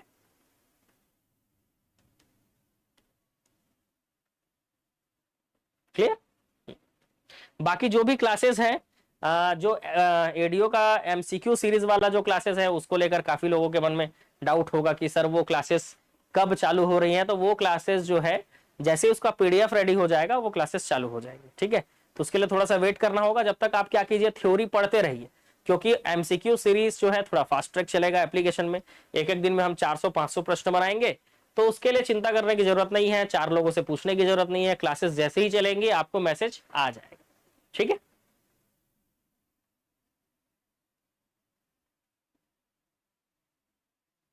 पीडीएफ पहले से प्रोवाइड करने का फायदा यह होगा कि आप उसको प्रिंट करा सकें।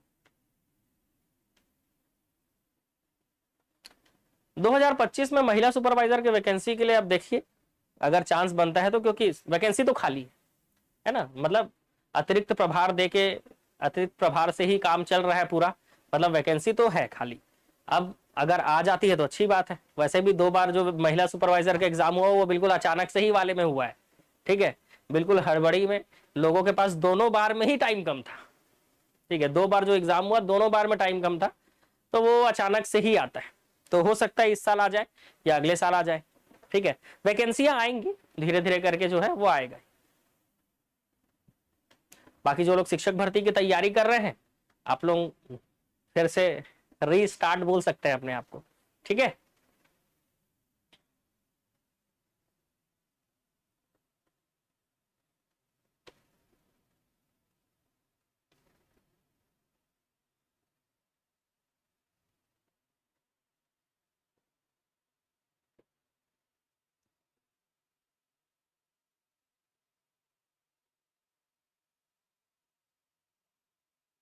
चल ठीक है। बाकी किसी भी कोर्स से संबंधित आपको जानकारी चाहिए, है ना, कोर्स ज्वाइन करना हो, तो आप मुझे इस नंबर पर व्हाट्सएप कर सकते हैं।